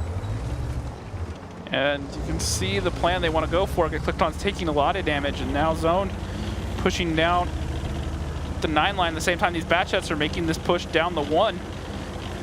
It looks like Zoned is going for the boost. We'll see if he can get up there in one try this time. However, it doesn't look like it. Nope. Takes some damage, but the 1 line push is coming out. They're still not spotted right now. And now they're going to get spotted, but we'll have to see if guns are in position to get any damage off. Both of them have been turned, but a lot of damage. 750 going into one. 356 going into another Veil, taking a lot of damage. They're trying to focus on Harmless. Halo's coming around. Another shot goes into Harmless. Spirit. They need to try to make this work. Spirit may have the killing shot onto Harmless. Doesn't look like it this time. And that was a painful approach. Right now, F7 have left themselves with 7,000 hit points over the... Oh, even less. Okay, it's going to start dropping. 12k on the side of Dare, and advantage to the defenders right now. This is... It was a valiant effort, but that hurt a lot. And this is going to be very difficult. No, Knight uphill did climb. pick up Harmless. There's still 6 tanks alive for F7, so they still have an extra gun. Yeah, but hit Dare points. don't, but hit points, that is quite a big difference between the two right now. And the armor on either team. There's a very much softer team on the side of F7, more likely to take damage, as opposed to Dare, more likely to actually bounce a few of these shells. And if you're Dare right now, it does look a little scary to be outnumbered, but you're not outmatched to a degree where your hit points and your armor can't save you. Dare should be fine.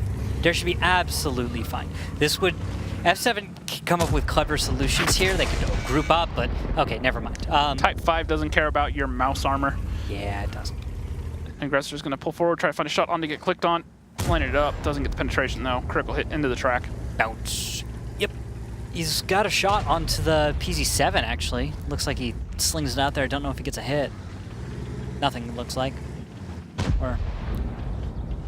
just going to wait for Aggressor, it looks like. So F7 right now has 3 tanks in the east.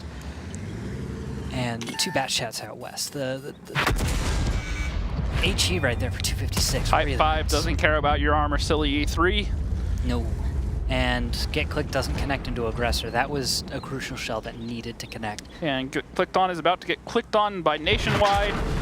And actually, Dirgil picks up the kill. Nice off angle there as E3 tried to turn to get a shot onto the Type 5. And 4 tanks left alive for F7, and this should be, at this point, a 5-2 victory in favor of Dare. It's just a solid hold on the side of Dare. F7 went for an attack. It certainly could have worked. Based on the timing, I thought that Zoned taking as much fire as he did in the Batchat would have actually distracted more of the Dare defenders, but Dare was focused. They understood that just because a Batchat was off in the east didn't mean stop looking west. Yeah, no, they got their guns on target very quickly. And even if some of those guns had turned towards the east, the E4, the PZ7, and one of the mice were all sitting there looking for that cross, as well as the Batchat and the T100, so they got plenty of damage off on that 1-line push, which has never materialized. Now, I do have to say, I do like what F7 went for, the multi-layered push, trying to work the 9-line at the same time as the 1-line, split turrets, as well as tanks through the middle. However, just maybe too much. Yeah, I agree. I I see the same virtues in that move, right? It has a lot of things going for it. You're trying to distract your opponent, trying to throw them off their game, but ultimately the lineup that F7 brought wasn't able to also stand up. Very similar for Himmelsdorf for me from that one round from F7. You can see what they're going for, the idea is right, but just a little bit of execution, bleeding some HP they shouldn't have. Maybe some things about their tank lineup. Some minor changes, some polish, and his aggressor does pick up zone. That was a stylish death and a stylish kill. I will give them points for that. Gold star. Yep, and a good shot from aggressor to pick up the kill, and now it's just all down to Spirit Walker in that E5, who, to be fair, did get some good damage off later in the game. However, I still stand by the fact I think they're just better tanks to bring than the E5 in its current state. For a while, it was definitely meta when the commander attach on it was buffed, and it was pretty strong. At the same patch where the mouse armor got buffed, the Copal on that got nerfed, and the combination of the two just made the E5 at this point kind of irrelevant. Yeah, but well played by Spirit. Nationwide gets the final kill.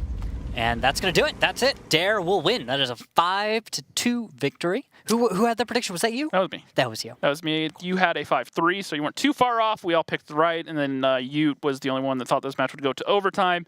However, not materializing. Should be some pretty good fantasy points regardless, though. A 7-game series is pretty decent, especially with the matchups tonight. I see a lot of one-sided matchups. So. Yeah, so if you picked anyone from Dare or, well, ideally from Dare, but if you picked up some F7 guys, they might have put the points up. I think Spirit Walker will have some good points. I think Knight will also have some pretty consistent points over through the night. But we'll get to that in just a second as we watch the replays from this final battle. Zone just bleeding too much, trying to make this climb happen. All the tanks in the one line just going down for too much. Chase Potato ending up going down to the type 5 right here. Just a whole combination of things that just never materialized for F7. You can see the thought process, but it just didn't stand up to that defense with all those high alpha tank destroyers and heavy armor that Dare had. I like that last kill. That Zone trying to go for the jump one more time just to die in a blaze of glory. And then that kind of over-the-shoulder Nationwide shot just kind of throws it back there. And Nationwide having a very good game there. 112 fantasy points. He actually broke 4K. 4K, not bad for a Type 5. Definitely made quick work of some of those tanks. Durgel also putting up 2,700, 47 fantasy points. Nothing too spectacular fantasy point-wise, but has to do with the lineups both teams brought. F7 bringing a lot of bat chats and low HP tanks, where Dare was kind of the opposite, the heavy armor, a lot of HP tanks. I think that was actually what gave a little more advantage to Dare. We've noticed that in the past. It doesn't matter what format you're in. If you're a little heavier than your opponent, more often than not, that becomes a factor. Right. It's pretty rare that a bat chat swarm is able to just run around a bunch of heavy tanks and just kill with impunity. Very often, at this level of skill, it's not going to just work. Yeah, exactly. And as we move on to the post-match stats, coming up here, top fantasy point Nationwide, 3,900 damage. Spirit Walker actually coming in second, 336. Then Aggressor, 337. Dark Ninja, 375. Milo Putin only putting up 293, a little bit low there, kind of a quiet match night. However, his team did what they needed to do. Durgel on the bottom. Look at Knight, though. 312. Yeah. 321. Sorry, yeah, very respectable coming out of Knight. Looks like he had a decent game, but Spirit Walker still showing that he is so far the MVP of this team. For me, at least, at this point in the season, 3 matches in. Yeah, he's doing great. We'll have to keep an eye on them and on F7 as they progress further and further through the season. I think we can say congratulations to Dare on a solid and well-played match. F7 is not a joke right now. They've come into the league and they've certainly shown that they have at least something worth paying attention to. They beat AM60s 5-2. Yep. And they lost 5-1 versus Eclipse. And you do have to remember that Dare is basically the third-place team. So, to be fair, I see your point, but, they're not to be trifled with. Exactly. And that's what it is. It's like Dare's solid. Like it's always hard to read how exactly good they are. Yeah, well, let's find out exactly how good they think they are, because we're joined by the winners of Aggressor right now from Dare Rising for a winner's interview. So how were you guys today? How was the Dare that showed up today, Aggressor? The opening was kind of sloppy, but once we got our stuff together, we were in it. Yeah, it seemed like back and forth at first, but once things got to the end of Himmelsdorf and into Sand River, you guys dominated. So tell us a little bit about Sand River, because that was nice to see. They brought an Artie, so we knew what they were doing, and I mean, there's only so many things you can do with an Artie on Sand River. So basically, you just set up to play against it, and then on attack. I brought a lineup that I thought would work well against them, and it did. Yeah. So the round where you did catch the Artie off, because we actually kind of missed that, were you guys set up to try to catch the Artie fleeing, or was that more just by luck that he crossed the T100 and you got the spot on him and then he went down? Well, there's one of two places the Artie could be. He could be in the back, right, which is where I would have probably kept him, or you have to get him across the map before the whole thing, our whole team collapses on him. They tried to get him out, and fortunately, one of our flank players caught him out and killed him, and that was a really good pick for us because we didn't have to worry about him late game. Yeah, that made a huge. Yeah, I mean the strat that F7 ran that game pretty much relied upon that Artie still being alive to get the resets, and pretty much the second he went down, the whole team just felt like dominoes. Other than that, your defense on Mines holding out again for the second week in a row. You guys seem to be pretty comfortable. I remember you guys liked that Mines defense last season, and the season before you were pretty comfortable on it. And it looks like some little changes have made, but overall it's kind of the same strats you guys have been running? I mean, not the same. We like to do that Mines defense. I mean, of course we do other ones, right? But that's everyone does that one now. Like that's everyone's strat. Yeah, it's the go-to. And actually, that brings me to the PZ7.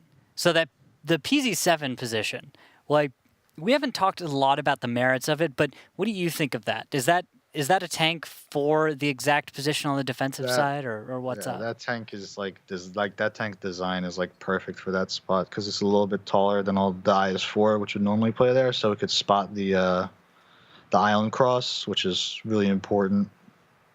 All right. Well, any final thoughts for fans out there? Thanks for watching, guys. I thought F7 played really good today. They caught me off guard on Cliff for sure, and hopefully we can get some more good games next week. All right. Or what is it? Thursday. Thursday. Yeah. Yes, Thursday. Same time, same place. Yeah. Well, thank you very much for joining us, Aggressor. We will see you on Thursday. All right, guys. Randall, any final thoughts for this first match? No. Just thanks to Aggressor because I'm glad to hear him say that he had to give some respect there at F7 because they certainly showed up here on at least 2 battles. I'll say they did. Definitely a fun match to watch. All right, guys, don't go anywhere because up next we are going to have Elevate versus 07.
Welcome back, ladies and gentlemen. We are here with more World of Tanks action. Up next is going to be 07 squaring off versus Elevate, the #1 team in North America. All right, and that's going to be a match that, well, we're expecting to be a little one-sided. Elevate is on top. They have been on top for the longest out of any team in the WGLNA. And it's going to be up to 07 to see if they can make any headway at all in this match. No, it should be a rather entertaining match to watch for a couple of reasons, but we'll get to that in a second.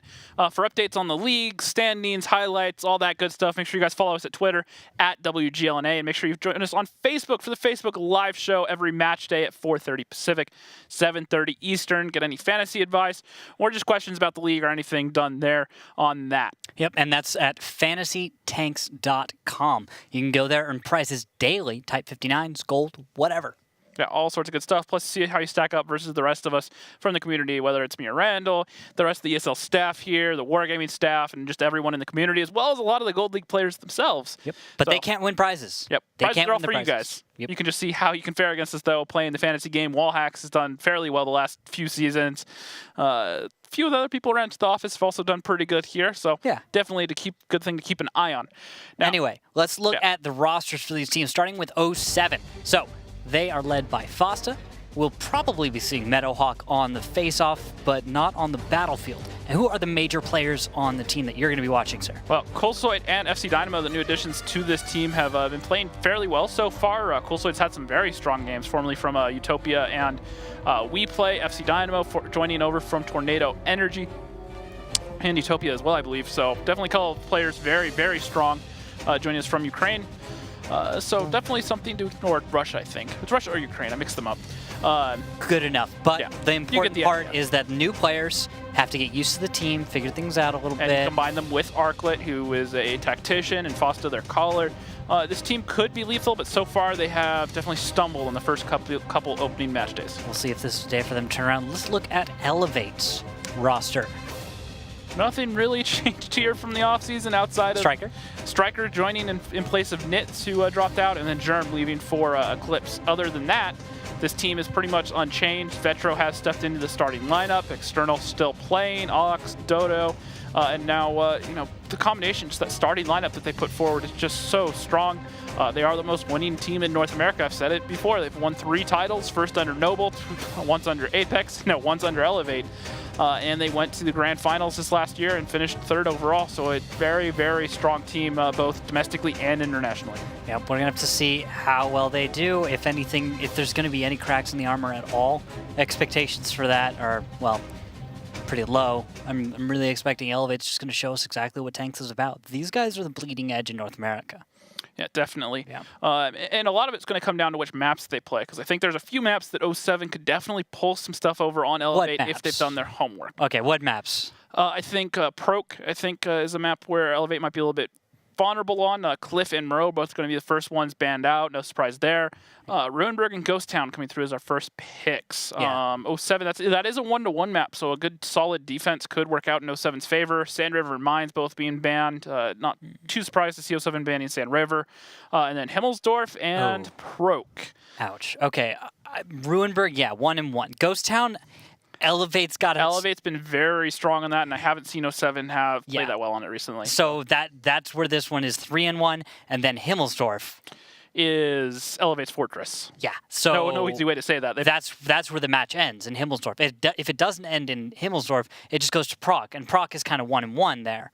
Like 07, they have a chance maybe on Proc, but Elevate's going to take at least one of those. Yeah. Well, in Himmelsdorf though, just remember the only in the last almost 6 months, the only round that Elevate have lost on Himmelsdorf was in the semifinals to top tier, and that was 1 round. I don't think they've dropped a single round on Himmelsdorf since. Or before that. The whole last season they went undefeated on. I believe they were 10-0 on that map. Yeah, they had phenomenal stats on every single map as the best team in the league. But Himmelsdorf, my point is Himmelsdorf definitely stood out a little bit more than the others. Fair enough. I think I can agree with that. But with this series is probably going to go I can't remember what I put in my prediction. I think it was 5-0 was what I was thinking of going for, because very often that's how this goes with Elevate, unless it's versus Eclipse or something. I tend to think that is the case, and me and you both agreed on that one. It's going to be, I think 07 may have a chance at getting around here or there, but looking at the map pool, I think it definitely favors Elevate. only giving 07 one round. I almost want to change it to Utes, a 1-5, because 07, like, they're pretty good, even though they're having a rough start. Part of me wants to say at least one win. If they hadn't had so many issues early on in the season for the first couple of match days, I think that I'd be a little bit more open to giving them 1 or 2 rounds here versus Elevate. But struggling the way they did, I just struggle to see them being able to really make an impact versus Elevate. Yeah, so both of us are predicting a bit of a one-sided match. What you're going to be paying attention to is probably what Elevate does very well. If 07 brings anything that's innovative or a little bit new, that'll be where they can find their way into this. And this is kind of on them to do that. As the underdogs, as the top team, Elevate needs to just stay on top. 07 just needs to find ways of undermining Elevate's authority. Yeah, I agree. Yeah. Now, before we get onto this match any further, offline, it is Eclipse picking up a 5-0 victory over Aquatic M60s. So Eclipse definitely waking up a little bit. M60s have seemed like they've kind of been out of sorts as of the first couple of match days. So not too surprising there. However, you still would think M60s get a round or two, but not even able to get into the fight. No, not even close. Well, that's Eclipse for you, and if that kind of contrast can exist, you're expecting something similar here. So, what else about 07 and Elevate here? Because I kind of just want to get to the match, man. Yeah, well, it's an interesting matchup just because 07 do run their set plays very well. They have, clear idea, here are the tanks we want to use in these roles. Now let's just go for it and see if everything kind of comes together. Elevate, on the other hand, are very flexible, very fluid. So it's going to kind of be interesting to see which kind of personality, I guess, comes out on top between the two. And speaking of personalities, we have them ready to go. Here are the representatives from both teams. Comps, Meadowhawk, welcome. Hey, how's it going, guys? Meadowhawk, what's going on? I like the get up. Yeah, I figured I need to draw in all the juju we can. I'm gonna pick and choose throughout the season. Obviously, Comps has his bike, so I need my bike here too. And the crazy part is, I was in Quebec, and I found this Apex bike just in the garbage. Some kid named Ben threw it out. You believe that? Really? Just yeah. Who does that? It's brand new, and I figured I'd just take it and I'll keep it here in my background. Hopefully that helps us out. Hey, Comps. We know a guy named Ben who owns a bike. Do you know a guy named Ben who might have thrown away a bike recently? I don't know. I can't see the bike because I can't see Meadow It's an Apex bike. On the face-off. It's an Apex bike. I think he's insinuating. It's an Apex. Yeah. Well, I guess. I don't know. I can't see it, so I can't see it. It looks like it might be your bike. It looks like the kind of bike you would have. All right. Maybe not. All right, Comps. Now, the one thing I wanted to ask you about, you guys actually aren't playing Sand River tonight. However, for the last couple of match days, you guys have played some rounds on it and looked fairly comfortable. What's your guys' kind of take on how the meta is kind of evolving? You guys feel comfortable with there? Are we going to see you guys playing it more, or is there something about it you guys just don't like? As a map, it's fine, but in terms of meta, I think that's going to be thrown out the window once the Russians start playing. So people will get new ideas, see how they play it, and then a new meta will develop after they start being broadcasted. All right, and 07, we were talking about how you guys have had some issues on the first couple of match days, kind of struggling to put up some points. What have you guys kind of been doing the last couple of days? You guys putting in extra practice time? Do you feel ready to play Elevate? Where are you guys at as a team right now? We're struggling. I think it's kind of, a little shocking. Teal Team 6, they should have been a win. Obviously, they're a new team. Granted, new teams don't always lose. When we first came into the season, we had a fairly good start as well. But that was a bit of a shock. I don't want to say we're going to be the rival of this season, but if we don't change something, we could very well be the rival of the season. But as for Elevate, there's not really a whole lot we can do. To be honest, Elevate, they're the strongest team in the league. I would say with the changes we've made in the past weekend, if we can take 1 or 2 matches, rounds away from them, we'd call that a success. I got my high vis helmet on here, so hopefully we don't get steamroll too hard. But that's all we can do. That's all we can do is just implement what we did, and hopefully, if we're good enough to take 1 or 2, it's a plus. All right, Meadowhawk, any final words for Elevate or your fans out there? No, just have a good luck and good game. You probably don't need the luck, but I should be playing, so hopefully we can bring it to you. I challenged you comps. I want to see you on the battlefield. Yeah. All right, comps. Any final thoughts for 07 or your fans out there? Probably won't be playing tonight, but either way, good luck and have fun. All right. Thank you guys for joining us. We'll see you on the battlefield shortly. We're told you can see the bike now, comps. Bye, comps. Oh, bye, comps. Oh, I tried to slip it in right there at the end. Okay, so we are almost ready to go. We are going to be seeing Meadowhawk tonight, so that is a special treat. Meadowhawk playing, that should be fun. I heard he actually played last match day by surprise. One of the players had a connection issue and ended up dropping, so he did play a little bit then under some unfortunate circumstances, but it appears he's just starting outright tonight, which should be fun to see. We've been waiting for this. Meadow used to play often enough. It wasn't really a big deal. He was fine as a player, and then all of a sudden he just ended up being on the bench. And kind of taking that Laps role, Laps being the old simp mascot.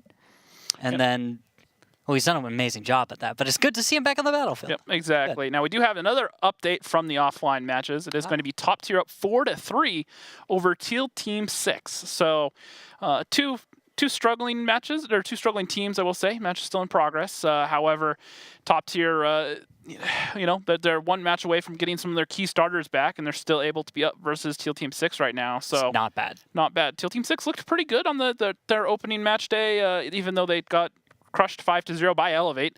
However, there was definitely some signs of promise out of them. So I think that they will continue. If they keep on their current form, they kind of keep a mellow head, they'll do well. Now, let's move back to this match, 07 versus Elevate. Yeah. Now, one thing that did stand out is where Meadowhawk set the bar for his team. He said 1 or 2 rounds would be a success. So do you agree with that overall, just the general statement? It's perfect. It's exactly what you want if you're 07 right now. You understand you're less than likely to win.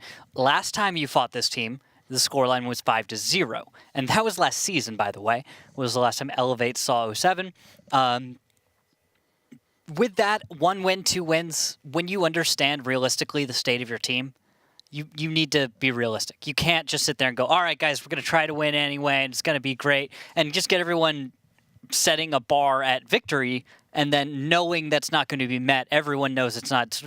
Setting unrealistic You can't do that. You can't do that. That's terrible to a team. You're lying to yourselves and the rest of your team. It's not like the most egregious thing, but being realistic is way more better use of your time than it is to just go out there. And there's a fine. I will say there is a fine line between being realistic and trying to not be too down on morale. Now look at this lineup. I can't even say this with a straight face. 07 coming in with 6 5As and a Foch B. Meanwhile, Elevate a Mouse, 3 5As, 2 Batchets, and a 50B. This should be a good one to watch. Hey, don't knock it. I'm not knocking it. It sounds like you're knocking it. No, it sounds a little bit. I think there could be some interesting plays here. I also see a lot of fantasy points on the board. A lot of high HP tanks, 2200 across the board for those 5As. You've seen IS-7 strats before. This is the same concept. Just throw IS-7s at it. In this case, 5As. Same thing. For a while, the EU and Russian leagues, towards the end of the first season of Tier 10, it was pretty much how many 215Bs can we bring and how quickly can we get them in our opponent's face. 215Bs are pretty disgusting. Especially before the mouse meta, they had high DPM, high HP pools, laser accurate. They were extremely All right, look at this, though. Opening push is going to be all of the 5As right down the middle. Just volley fire off into the other group of tanks on the side of Elevate. So this is a direct confrontation. This is one way to try and win. Just go straight at your opponent, try and make a brawl of it, and maybe things will work out. Maybe, and they're dumping over into the heavy tanks, trying to find the isolations. Trades going back and forth. Dodoma trying to simp for Brett. They're just going back and forth. HP being bled from both teams right now. Where is that Foch B even? I don't see him in there. Makos is getting destroyed. Canadian Impact is in the backfield. Someone is turning around to put fire onto him even. So I'm not seeing enough focus out of 07 as they are now burning hit points, literally and figuratively. And Elevate's going to hold. Elevate should hold. 07. Sternal, the first one that's about to go down. Was for that Elevate. HE? Did someone just fire HE? Would not surprise me. Someone just fired HE. I mean, External was a one-shot, so HE almost does make sense if he didn't have a clean kill shot on him. And at this point, Ox is just holding his W key or triple tapping R, just trying to get into the fight. He wants some more damage, had those fantasy points for everyone. Gonna put a shot into Fosta as he just keeps rolling forward. Brett should pick up Fosta, and he does. Now only 2 tanks left alive. The new additions, Colsoid and FC Dynamo. Needless to say, this was... that was brutal. There were less than 2 minutes in the battle before Elevate was able to win. Is there anything that matters as far as this? That was... 07 went forward. They shot at the bad men. The bad men shot at them. It just felt like 07 just drove to a guillotine and it's just done. That's it. Just done. And that fight lasted a grand 1 minute and 53 seconds. I think the fastest round we've seen so far this season.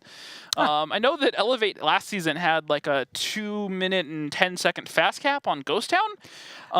Yeah. But that was the first one I had seen end that quickly with a brawl outside of Cliff. I know Cliff has also seen some very fast games, but this is true. Not this season.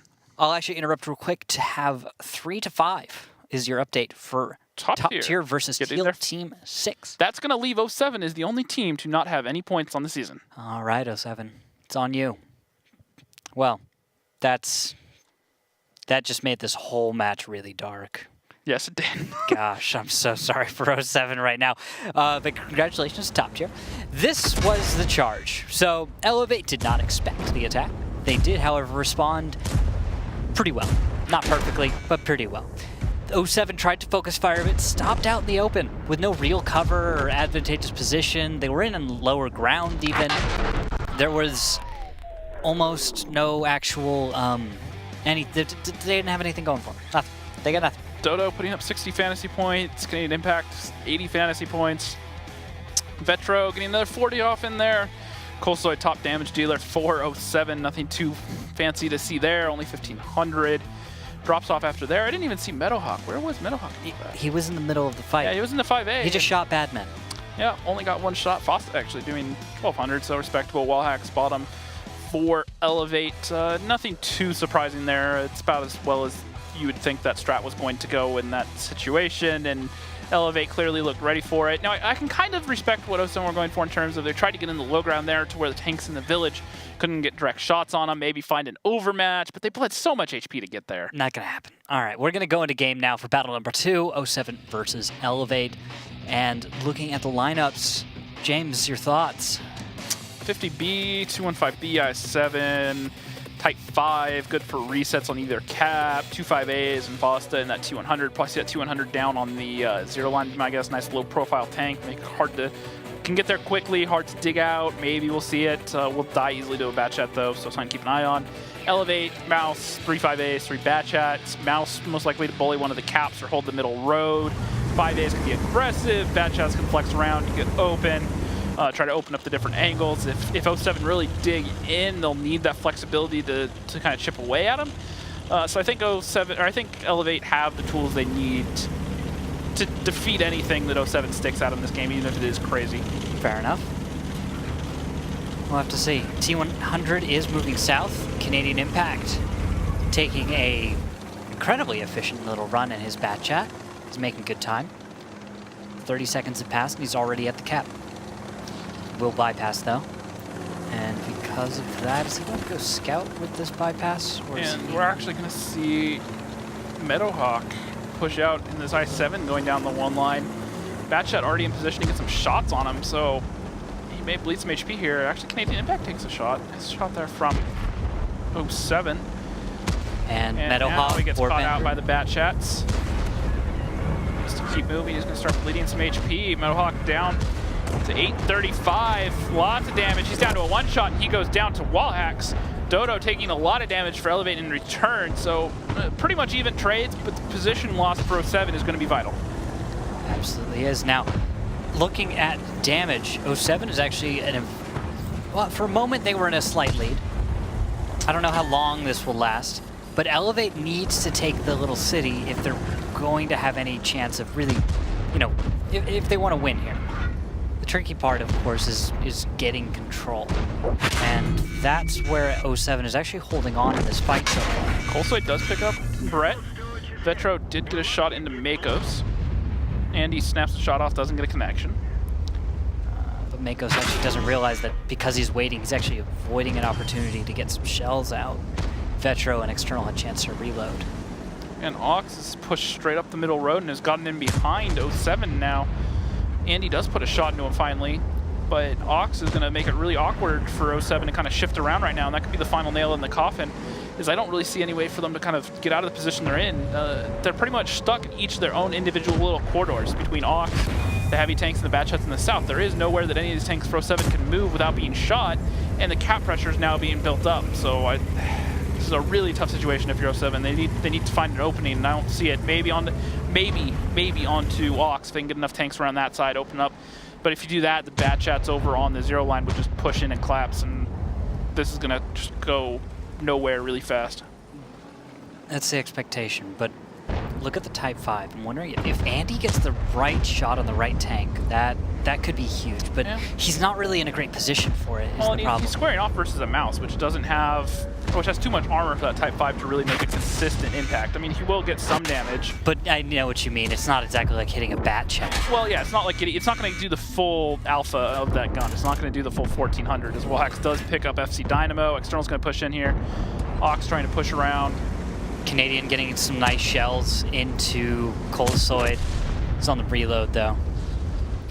And he's left. He's last. Colsoid is the last one alive. 07 was not able to hold on to the little city over Elevate. Vetro getting me a few more fantasy points there as he picks up the final kill onto Colsoid. Yep. So overall, pretty decisive stuff there from Elevate. Nice solid offense. Kind of picked apart the defense there from 07. Capitalized on Meadowhawk trying to make that push late. We've seen a lot of teams get very good at countering out those heavy tanks pushing down there.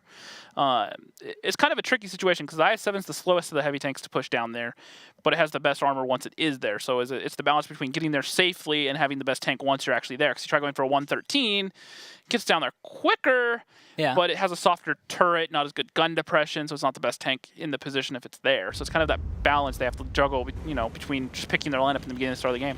Yeah, so looking at some of these opening moves, here's that IS-7 we were just talking about moving south, taking too much damage because, well, Elevate tanks were ready for it.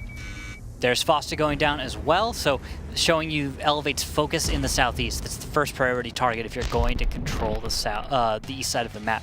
Then they move north into the village Colsoid, ending up with 3,600 damage as the FE215B. Not a surprise, though, because it is a damage farming tank. Yep, now it kind of fell out of favor with the mouse meta, but it's starting to come back a little bit as some of these lineups soften up.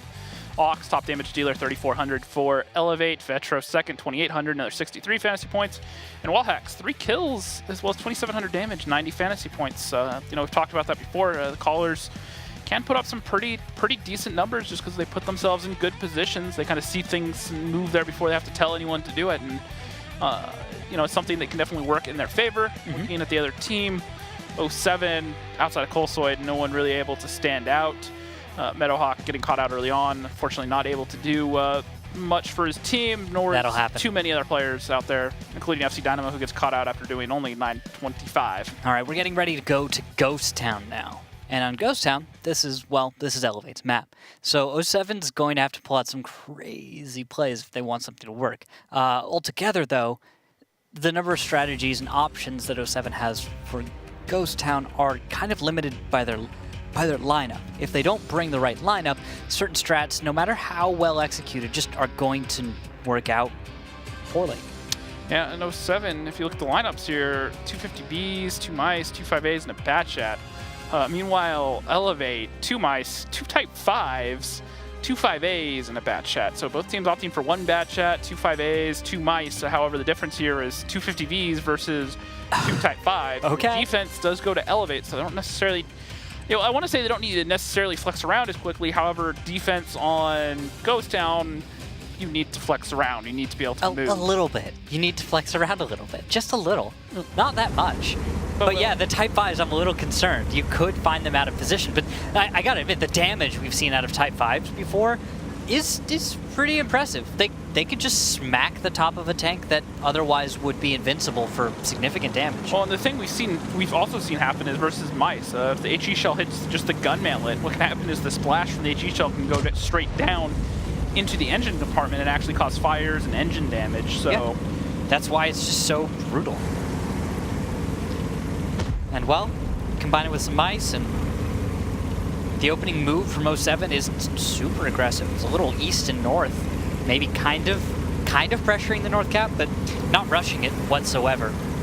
I'd actually call that a wise move, because by the time you would get on cap and have any cap points, the Type 5s would get into position and know exactly what to shoot at. They have HE, can take down all these buildings. Concept proven, Ox Mathis just takes down an entire building with his Type 5. And Andy Pence moves out in the open, takes 451 as the toll, and this may be the cap that I thought wasn't going to be necessarily a great idea. Building goes down. Ox Mathis fires 604 into Andy Pants, and that's going to also prompt the Mouse, or Moisen, I think is the plural, to move slightly south and east to flank this attacking position from 07.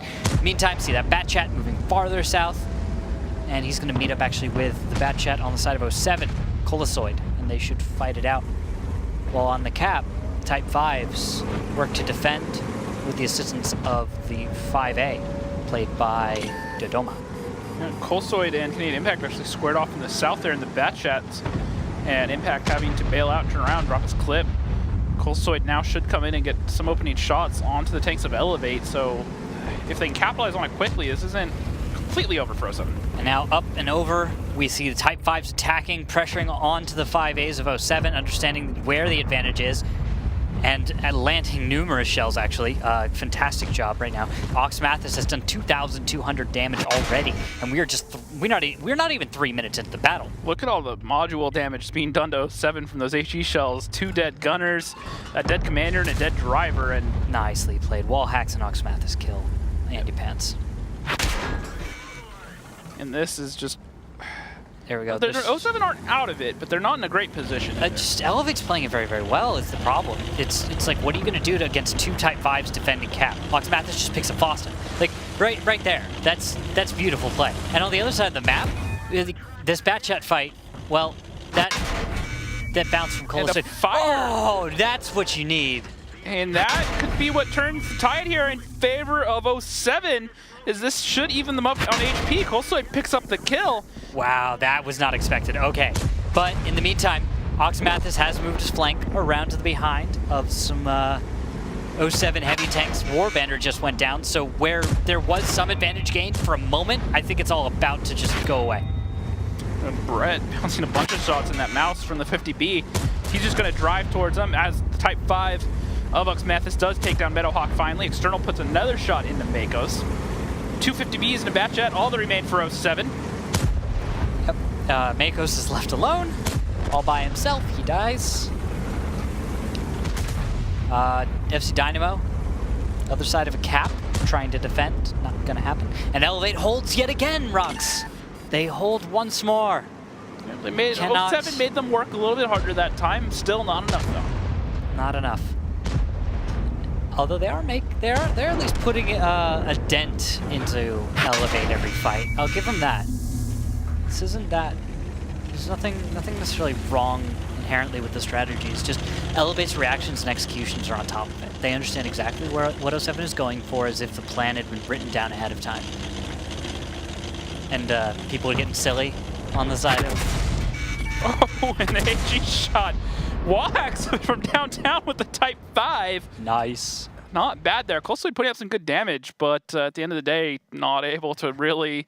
You know, he almost turned that around maybe a little bit more. He got another clip off. He could have kind of shipped them down, but unfortunately, when he took that one-on-one with Impact, the rest of his team was already in a position which they couldn't recover from. Yeah, it was pretty much over at that point. That's one reason why sometimes we'll even miss out on those side fights, because it doesn't matter how interesting they are. Sometimes that main fight's the only thing that matters. Even if you 1v2'd on the other side of the map, sometimes it's not going to matter, because the main fight, the bulk of your force, just gets taken out. So, as we move on, we are going to flip sides and do this once more. And what was the third map? Was that Ghost? Oh, the third map was Himmelsdorf. Yeah, but we're still on Ghost Town. Yeah. We're still here. this is where we are. Looking at the replays here, a lot of damage being bled on Cap. Those Type 5s just wreaking havoc with just the module damage alone. Impact going down to the fire, but this ended up being a minor thing in the end. Also, it just took too long to get into the fight, and when he did, if you look at the rest of the team, just already dying. Meadowhawk going down. Makos not really making that clip count. Just too many things just totaled up 407 to where they really couldn't claw into it. Yeah, that's the thing about matches like these is there are redeeming merits for. There are things 07's doing that are great, but it's hard to point those out next to what Elevate's doing. They're just on top of everything. Reactions are perfect. Ox in the Type 5, 4,600 damage. Second time we've seen the 4K damage marker broke tonight. Yep. 105 fantasy points. Colsoid doing what he could, 3,400, 2 kills, 80 fantasy points. Brett in the Mouse, 3,400, 66 fantasy points.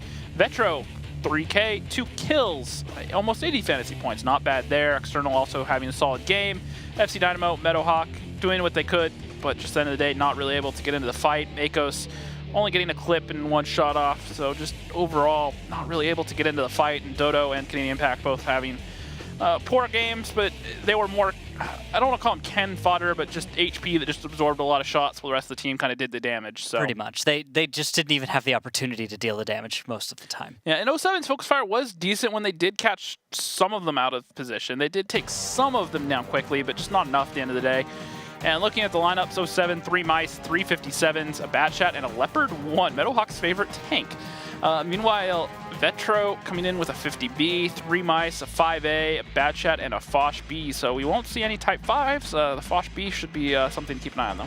All right, and to start off this match, we're actually going to take a listen in with Elevate to hear out their strategy and their early game comms. So let's go ahead and turn into that. Get super important things and calls. No more.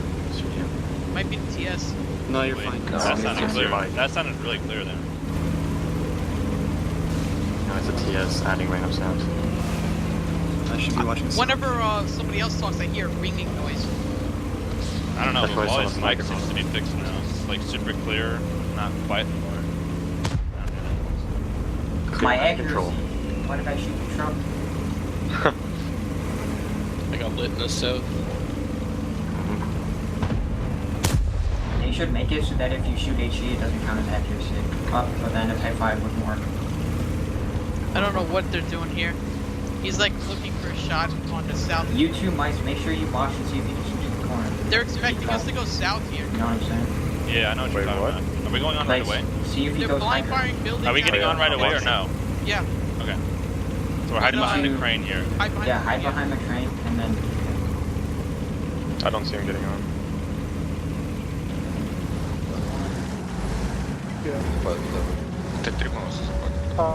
Dino?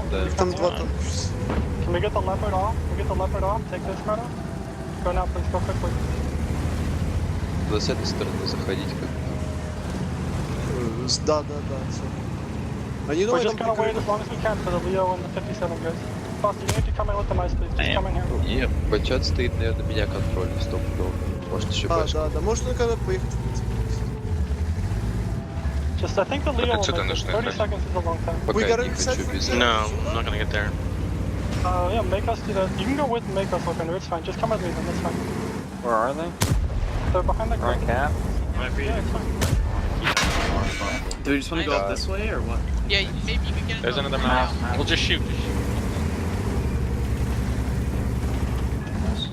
57. Okay, careful crossing. Two. That's tracked.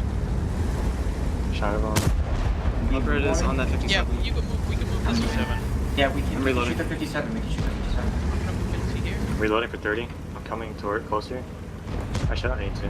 That's all their tanks. That's all. That's everything. They're How many peeking. times has the 57 shot? 3 at least. They're peeking from both sides.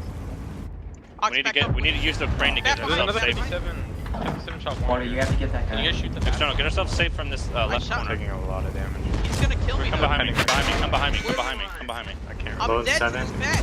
Guys, disarm me. I can't help you. He's fighting. I I'm can come fine. back that way. It's a while. They pinned every shot.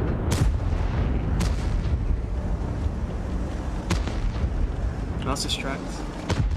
We can't lose this. It's fine. Just keep dealing with that.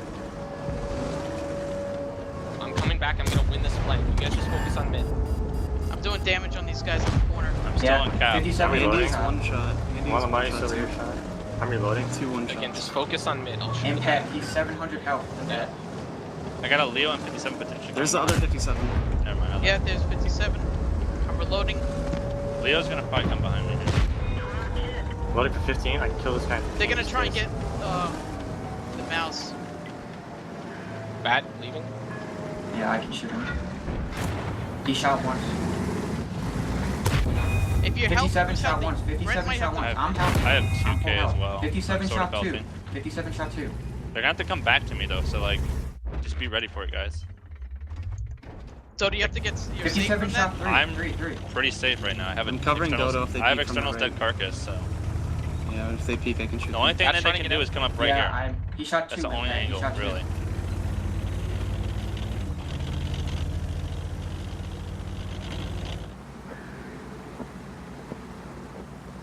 You have to make a move. They could come from this angle. They can still come. 2 But I'm mics safe right from here, that. 2 I'm mics, safe 2 from that mics right angle there. though. 57 shot once. They're gonna have to come in here any second. They're coming now. Get ready.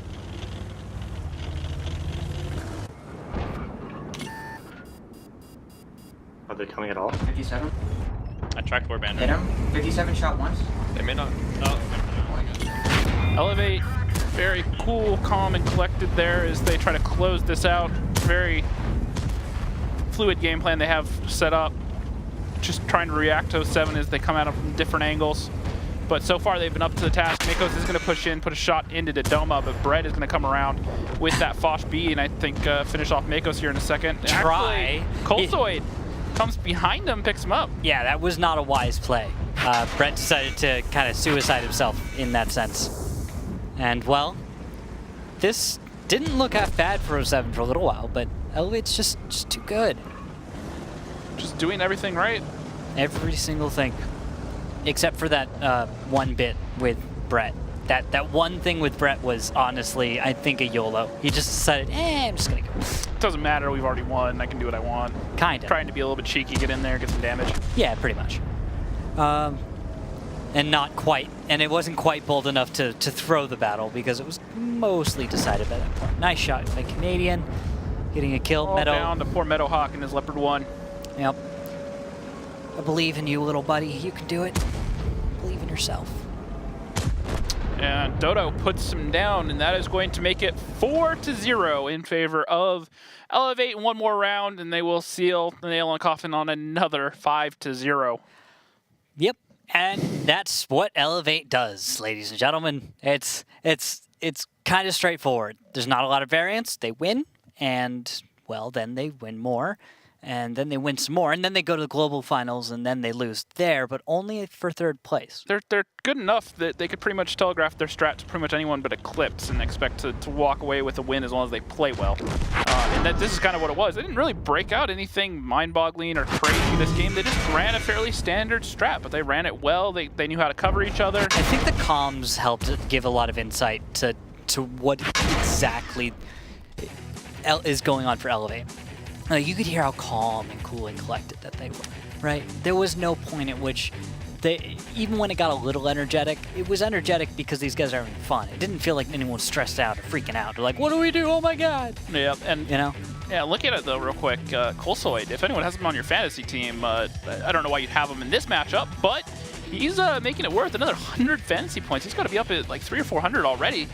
And 3,700 damage, not bad. Ox Mathis, 3,500 damage, 72 fantasy points. Domo, Vetro, Brett, and Wallhacks all doing what they can, all 2,600 plus. Consistent fantasy points. Warbender next best for 07. And then after that, it drops off pretty heavily. Meadowhawk only able to get in 1,800, no kills. Impact actually having 4 kills, wow. Not bad chat. Not a lot of damage, but 4 kills is nothing to scoff at. Remember, you'll actually lose out on a lot of your damage dealt if you are picking up kills. Especially when tanks are low at like, less than 100 hit points. You're only getting credit for that 50, 60, 70 damage that you do.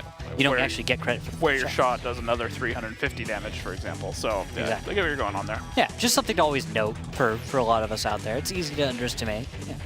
Yeah. But when you see no kills, that's about the extent of your damage total. There's no, that's it. That's completely it. That's pretty much it. And it's going to have to be 07 to attack now on Himmelsdorf. Well, good luck. Have fun, 07. Elevate. Well, this is what you do. This is why you guys are the best. Let's see why they are the best as we explore their strategy, beginning with their tank lineup. Coming in here with a 113, 2 mice, Type 5, 2 5As, and a Batchat. Nothing too crazy there. 07, a mouse, 3 5As, 2 Batchats, and an E4. All right, so with this 07 strat, it says a little bit of flexibility, but you've got a Type 5, which Elevate seems to enjoy the Type 5. I enjoy it as well. It's just a fun little tank. Yeah, well, I mean, it always does damage always with those big HE shells. Now, what you rarely get the full penetration value of, the 1450. But when you do, it's magnificent. And 2, you'll still be doing a constant, 300, 400, 500 damage to most tanks, which to a tank like a mouse isn't necessarily bad. Which, begs the question, why not bring a mouse? Precisely, but, yeah. It works for them, so I'm not going to knock it. And the Ox obviously put up some great games already in the Type 5 tonight, so I don't see any reason why he won't continue to do so. And we shall see what the strategy is from Elevate. It looks like a normal split, right? This is the classic defense, in a way, where we're going to have Canadian Impact going forward to proxy spot. This is spotting through hard cover with a distance of 50 meters. And he's going to find Anti-Pants. Well, not through proxy. And we're going to go ahead and take a listen in with Elevate, see what they've got to say, as they're going with a strategy from a few years back. They don't have a Type 5, so we could potentially move a bat. Where's Andy Pans looking, Brett? I'm gonna watch that. He's not. He's looking courtyard. He's not looking right Is now. that guy up the ramp or down the ramp? Up. He's peeking. No, he backed up. Still looking courtyard. I'm looking down the 1-2 right now. Oh, I I tried hit him. Only for 600 though. The bat's down to 1200 right now. He's stuck too. He can't leave. He's stuck. He can't He's leave. Stuck. He trusts. They're going 1-2, going 1-2. Alright, I'm gonna go to the window. I'm backing up. Nice. Oh, I hit him. I'm backing Wheezy's up. trying to peek up. I hit a Wheezy for 600. They're gonna cross again. Dodo's in a bad spot. He's backing up there. He's dead? Not dead right yet, now. no. I'm doing damage, so it's not like worse. Lit. Bad chat grabbing on me. He's -1. It's alright, we're gonna have full support. Нормально. What shot you, man? There's Wizzy. Wizzy at C3. А there Wizzy, у них глазашка вот здесь. Type 5 shot. Fuck. Make us, you need to control 3 line. Make us control 3 line, okay? Make us, do not let them cross T3 without getting hit. The Type 5's down the lane. Can we get a Batchat hill? Can a Batchat come help, please? Да. Поехали, they have 3 tanks here. They're Wizzy, Type. Control that, make us control that. Let's get both Batchats hill then. Go both hill. And one of you Batchats go here, one Batchat here, so I don't get fucked, and then one of you Batchats up here. Can they leave? Yeah, sort of. Some of them can, some of them can't. Okay, I'm over here. I'm watching 3 line now. They're stuck where they are right now. I don't see Andy in the window, so. Okay, they could come off hill here. I wouldn't be able to see it right now. They're down and out of hit points. Oh my god. I'm just gonna sit here. I'm not gonna even do anything. But we need Andy Pens if we can. There he is. Just keep eyes on him. Yeah, he came back as I looked away. Does anyone have shots on him? Good shot, for sure. Loading HE for him. I'm spotted. Oh, they're probably gonna cheat me now. Fuck. Who is exactly? Warbander. And now Andy Pens is shooting at me like I was worried he was gonna do. Yeah, I'm trying to shoot him too. Dodo, can't you just leave to... I might have to go down like the 3 line or back up it. I hit the 5 There's E3. E3's up. E4. E4 shot. Oh, E4. There's no safety. You have to keep backing up. It's not in the I don't know, he shot me. He's spotted. I might get fucked by the Wizzy. Batchats get together. We want to try to make this play, I think. Watch Can out, we pull the watch the Wheezy out safely? Can the Wheezy get out without getting lit faster? Yeah, I can get out without getting spotted. Yeah. Go down, go now then, go down. We're gonna take this, we want to pinch Nice. it for Batchat. What's the 500 HP, 600 HP? Type 5 That's fine, you can take 2 Batchats. Mouse is playing here, right? Mouse is just playing here. Just chill there. That's a good position. Keep that. Foster, get out. Foster, get out. You keep holding that corner, Makos. Bad chats, get damage you can, but then we're gonna look to play through here with our bad chats and 2 Wheezies, okay? Да. Да, нам надо ехать, короче. Here's a bad chat, here's a bad chat. Canadians out 1. Вон Маус. Canadian trying to get a shot on external. Да, вижу. Mako's trying to pull up for a shot on external. Just make a choice. Еще одна ВЗшка, да? А, нет, все. Не, ВЗшка была тут, она, если не уехала. Банан надо, да. Попробуй заряжаться динамочку, может ВЗ уехать. Нам нужно ехать на банан сам. Да, на сам банан. Сюда заедь. They can try kill. Kind of interesting to hear them go back and forth. The comms from both teams, different ideas being ran right now. As the Batchats 407 are going to pincer out this 8-line, try to come in and catch out Batchat 5A, but they're going to flex away in time, and Elevate are going to flank in or around behind them with the 113 and Mouse. So these Batchats are going to be caught in this 8-line with nowhere really to go. Canadian Impact getting some shots in. Yeah, Canadian one needs to run because right now pressure is on him. Dodges one shell, takes another. Seeks to find some safety and cover, but it's probably not going to last. No, it doesn't. Meadowhawk picks up the kill. And that's going to be 2 tanks down on the side of Elevate, by the way, for none on the side of 07. So some credit due here to 07. They're not doing half bad, but they're way lower on hit points. Well, the problem is they have Batchats stuck in this 8-line, squaring off versus the heavies, and what the Batchats are not good at is close-range brawling with heavy tanks. The penetration's a little bit low and real soft armor, where the heavy tanks will probably bounce stuff, especially something like this Mouse. Wallhacks got greedy and went for the Batchat FC Dynamo instead of the clearer shot in front of him. But I'll give it to him. It would have been a kill. Would have. Could have stopped him from getting away as Vetro does finally pick up Colsoid. And their anti-pants tanks a shell as well. Looking at 5,000 to 8,000 hit points. Solid position from Elevate. Not much to exploit in that regard. But we shall see where this goes. Brett starts getting into a solid position. Fires, gets a hit onto Makos. Nice. From Brett, that's good. That's good stuff. There we go. A few more shells. Back and forth across the middle courtyard, and this should be all over for Elevate. If 07 has something sneaky, though, they might be able to salvage this. And, tanks are even, 5-on-5. Yeah, but remember, attacker has that disadvantage of needing to attack. Defender Elevate could just wait this out. 3 minutes is all they need. They just need to waste 3 minutes, they got this. And that'll be a 5-0 again, keeping the record straight for them. 07, though, if they pick up a win, that's a huge success here. What can they do to make that happen? Well, Andy Pans is stuck and he's a one-shot. So with 1 HP, he's not doing much. Someone could breathe on him and kill him. And External will do just that, take him out. Meadowhawk tried to get a punishing shot on the External there, didn't land it though. Not quite. Not this time. And Oxmathis is going to begin, I believe, aggressing on Warbander. Vetro's moving up a little bit. Maybe if they could flex over towards the 1 cap and push up in the north. Or get a bad chat. Regrouped back there, maybe, but they're down on guns, down on HP. I just don't see any way in for them, really. Yeah. The position that 07 let Elevate keep into too tight a position. I like this out of Elevate. Got very aggressive, took away the map, didn't allow for 07 to really take anything they wanted to. They denied them over on the 1 line, made them back off. They tried going 8 line, they flexed over there, denied them 8 line control, and then they went back and denied them 3 line control. Just didn't leave them with anywhere to really go, and it's just such a suffocating defense to play against. 07 not getting into it. Yeah, and I'm watching Warbender bounce on Oxmathis. I mean, the Type 5's a good tank, like, no joke, but there were some of those shells that I thought really would pen.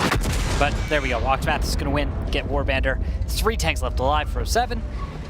And less than 2 minutes left in the battle as all tanks from Elevate begin to collapse victoriously upon the opponent in one final charge.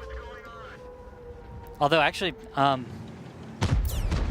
the 5A, never mind. I retract any thoughts that I had about that. And the E4. Well, yeah, it's done. Yep, this is pretty much over as Ox picks up FC Dynamo, and that will end it 5-0 in favor of Elevate. puts me 2-0 on predictions for the night. Everyone picked the correct winners pretty much the whole night, but scorelines. You picked 2 players from Elevate for your fantasy roster. Yes, I did. saw that. And I'm pretty sure one of them will be the top point scorer from this match as well. So okay.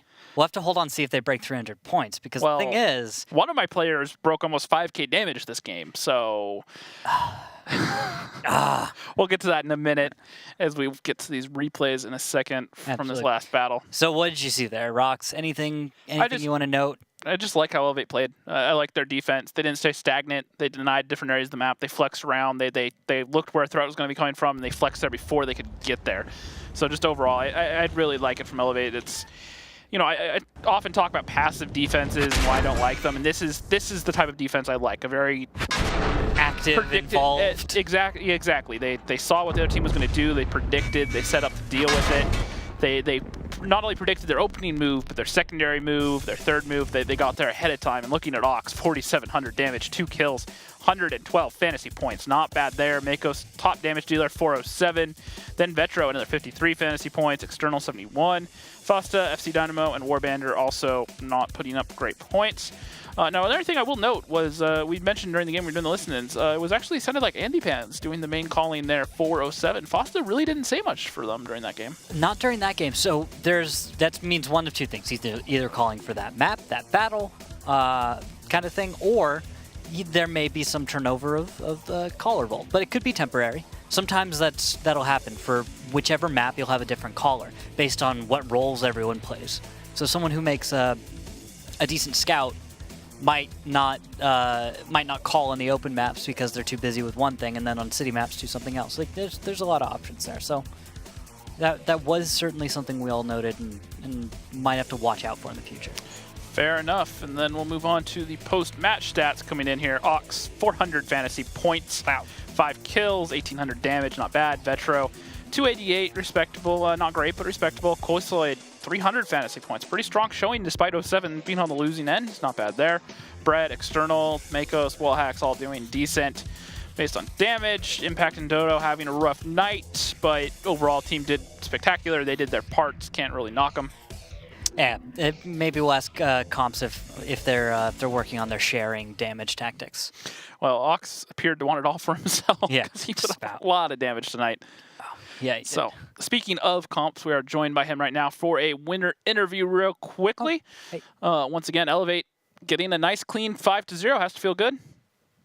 Yep, feels pretty good. I mean, I don't know. This was kind of sloppy for a match, so there's still some improvement to be made. But overall, 5-0 couldn't ask for anything better. Yep. Yeah. What aspects do you feel you need to work on clean up from that game?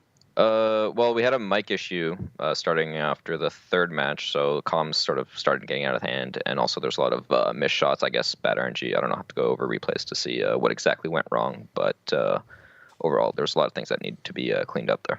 Is that something you guys spend a lot of time doing, going over your replays from previous matches? Do you do that kind of individually, or is that more of like a team exercise, or how do you guys go about that? Well, so far it's been individual, but I guess we're going to have to do it as a team from now on, so... Hey. Yeah. All right, fair enough. So overall, though, I think that series went pretty clean. Not too much to talk about. Ghost Town did get a little bit hairy there, but overall, you guys kind of pulled through. The Type 5s, you guys seem to be favoring them. Do you feel that's more just per the opponent, or do you feel that they're viable for pretty much anyone you play? Well, Type 5s on Ghost Town are viable for the fast cap resets. I mean, those turret shots are pretty hard to do if you're shooting regular rounds, so... With a Type 5, it's just easy to splash the turrets and get consistent resets. So that's why they're brought in Ghost Town. All right, fair enough. All right, comps, we'll keep it short. Anything else you want to say out there to your fans, sponsors, etc.? Nope. I mean, thanks for watching, and I guess we're not on next week, but the week after we'll be back. So you guys enjoy and stick around. All right, thank you very much, comps. Congratulations on the win once again. Yep. Thanks. They're still good at it, guys. They're still really good at it. And you can tell us all about it on Twitter at WGLNA using the hashtag WGLNA when you can. Of course, on Facebook as well, where we go live, facebook.com/WGLNA. I think you guys are seeing a trend Yep, so every match day, 7:30 Eastern, 4:30 Pacific. Give you guys all the fantasy advice that you guys could ask for. Speaking of fantasy, make sure you check it out at fantasytanks.com. Set your roster, compete for a Type 59 every match day. You know, those things are extremely rare to come by these days, so if you don't have one, this is one of the few ways you can try to get them, so definitely try to do that. As well as a lot of gold, consumables, see how you stack up versus the rest of us. Should be, it's always a good time pretty much, so if you're not doing it already, get in there. All right, Randall, anything else you want to say before we end it for the night? GG, sir. It was fun. I hope you enjoyed it as well. Always. Make sure you guys tune in on Thursday at 5:30 Pacific, 8:30 Eastern for our next match day. Also, the Wargaming pre-show just before that at 4:45 Eastern, 7:30. No, 7:30. Are you Math trying is to... hard. 7:45 Eastern, 4:45 Pacific. There we go. Make sure you guys check it out, twitch.tv/wargaming. Check it out. That's all for us tonight, folks. Hope you guys have a great rest of your Tuesday night, and we'll see you Thursday.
Bye.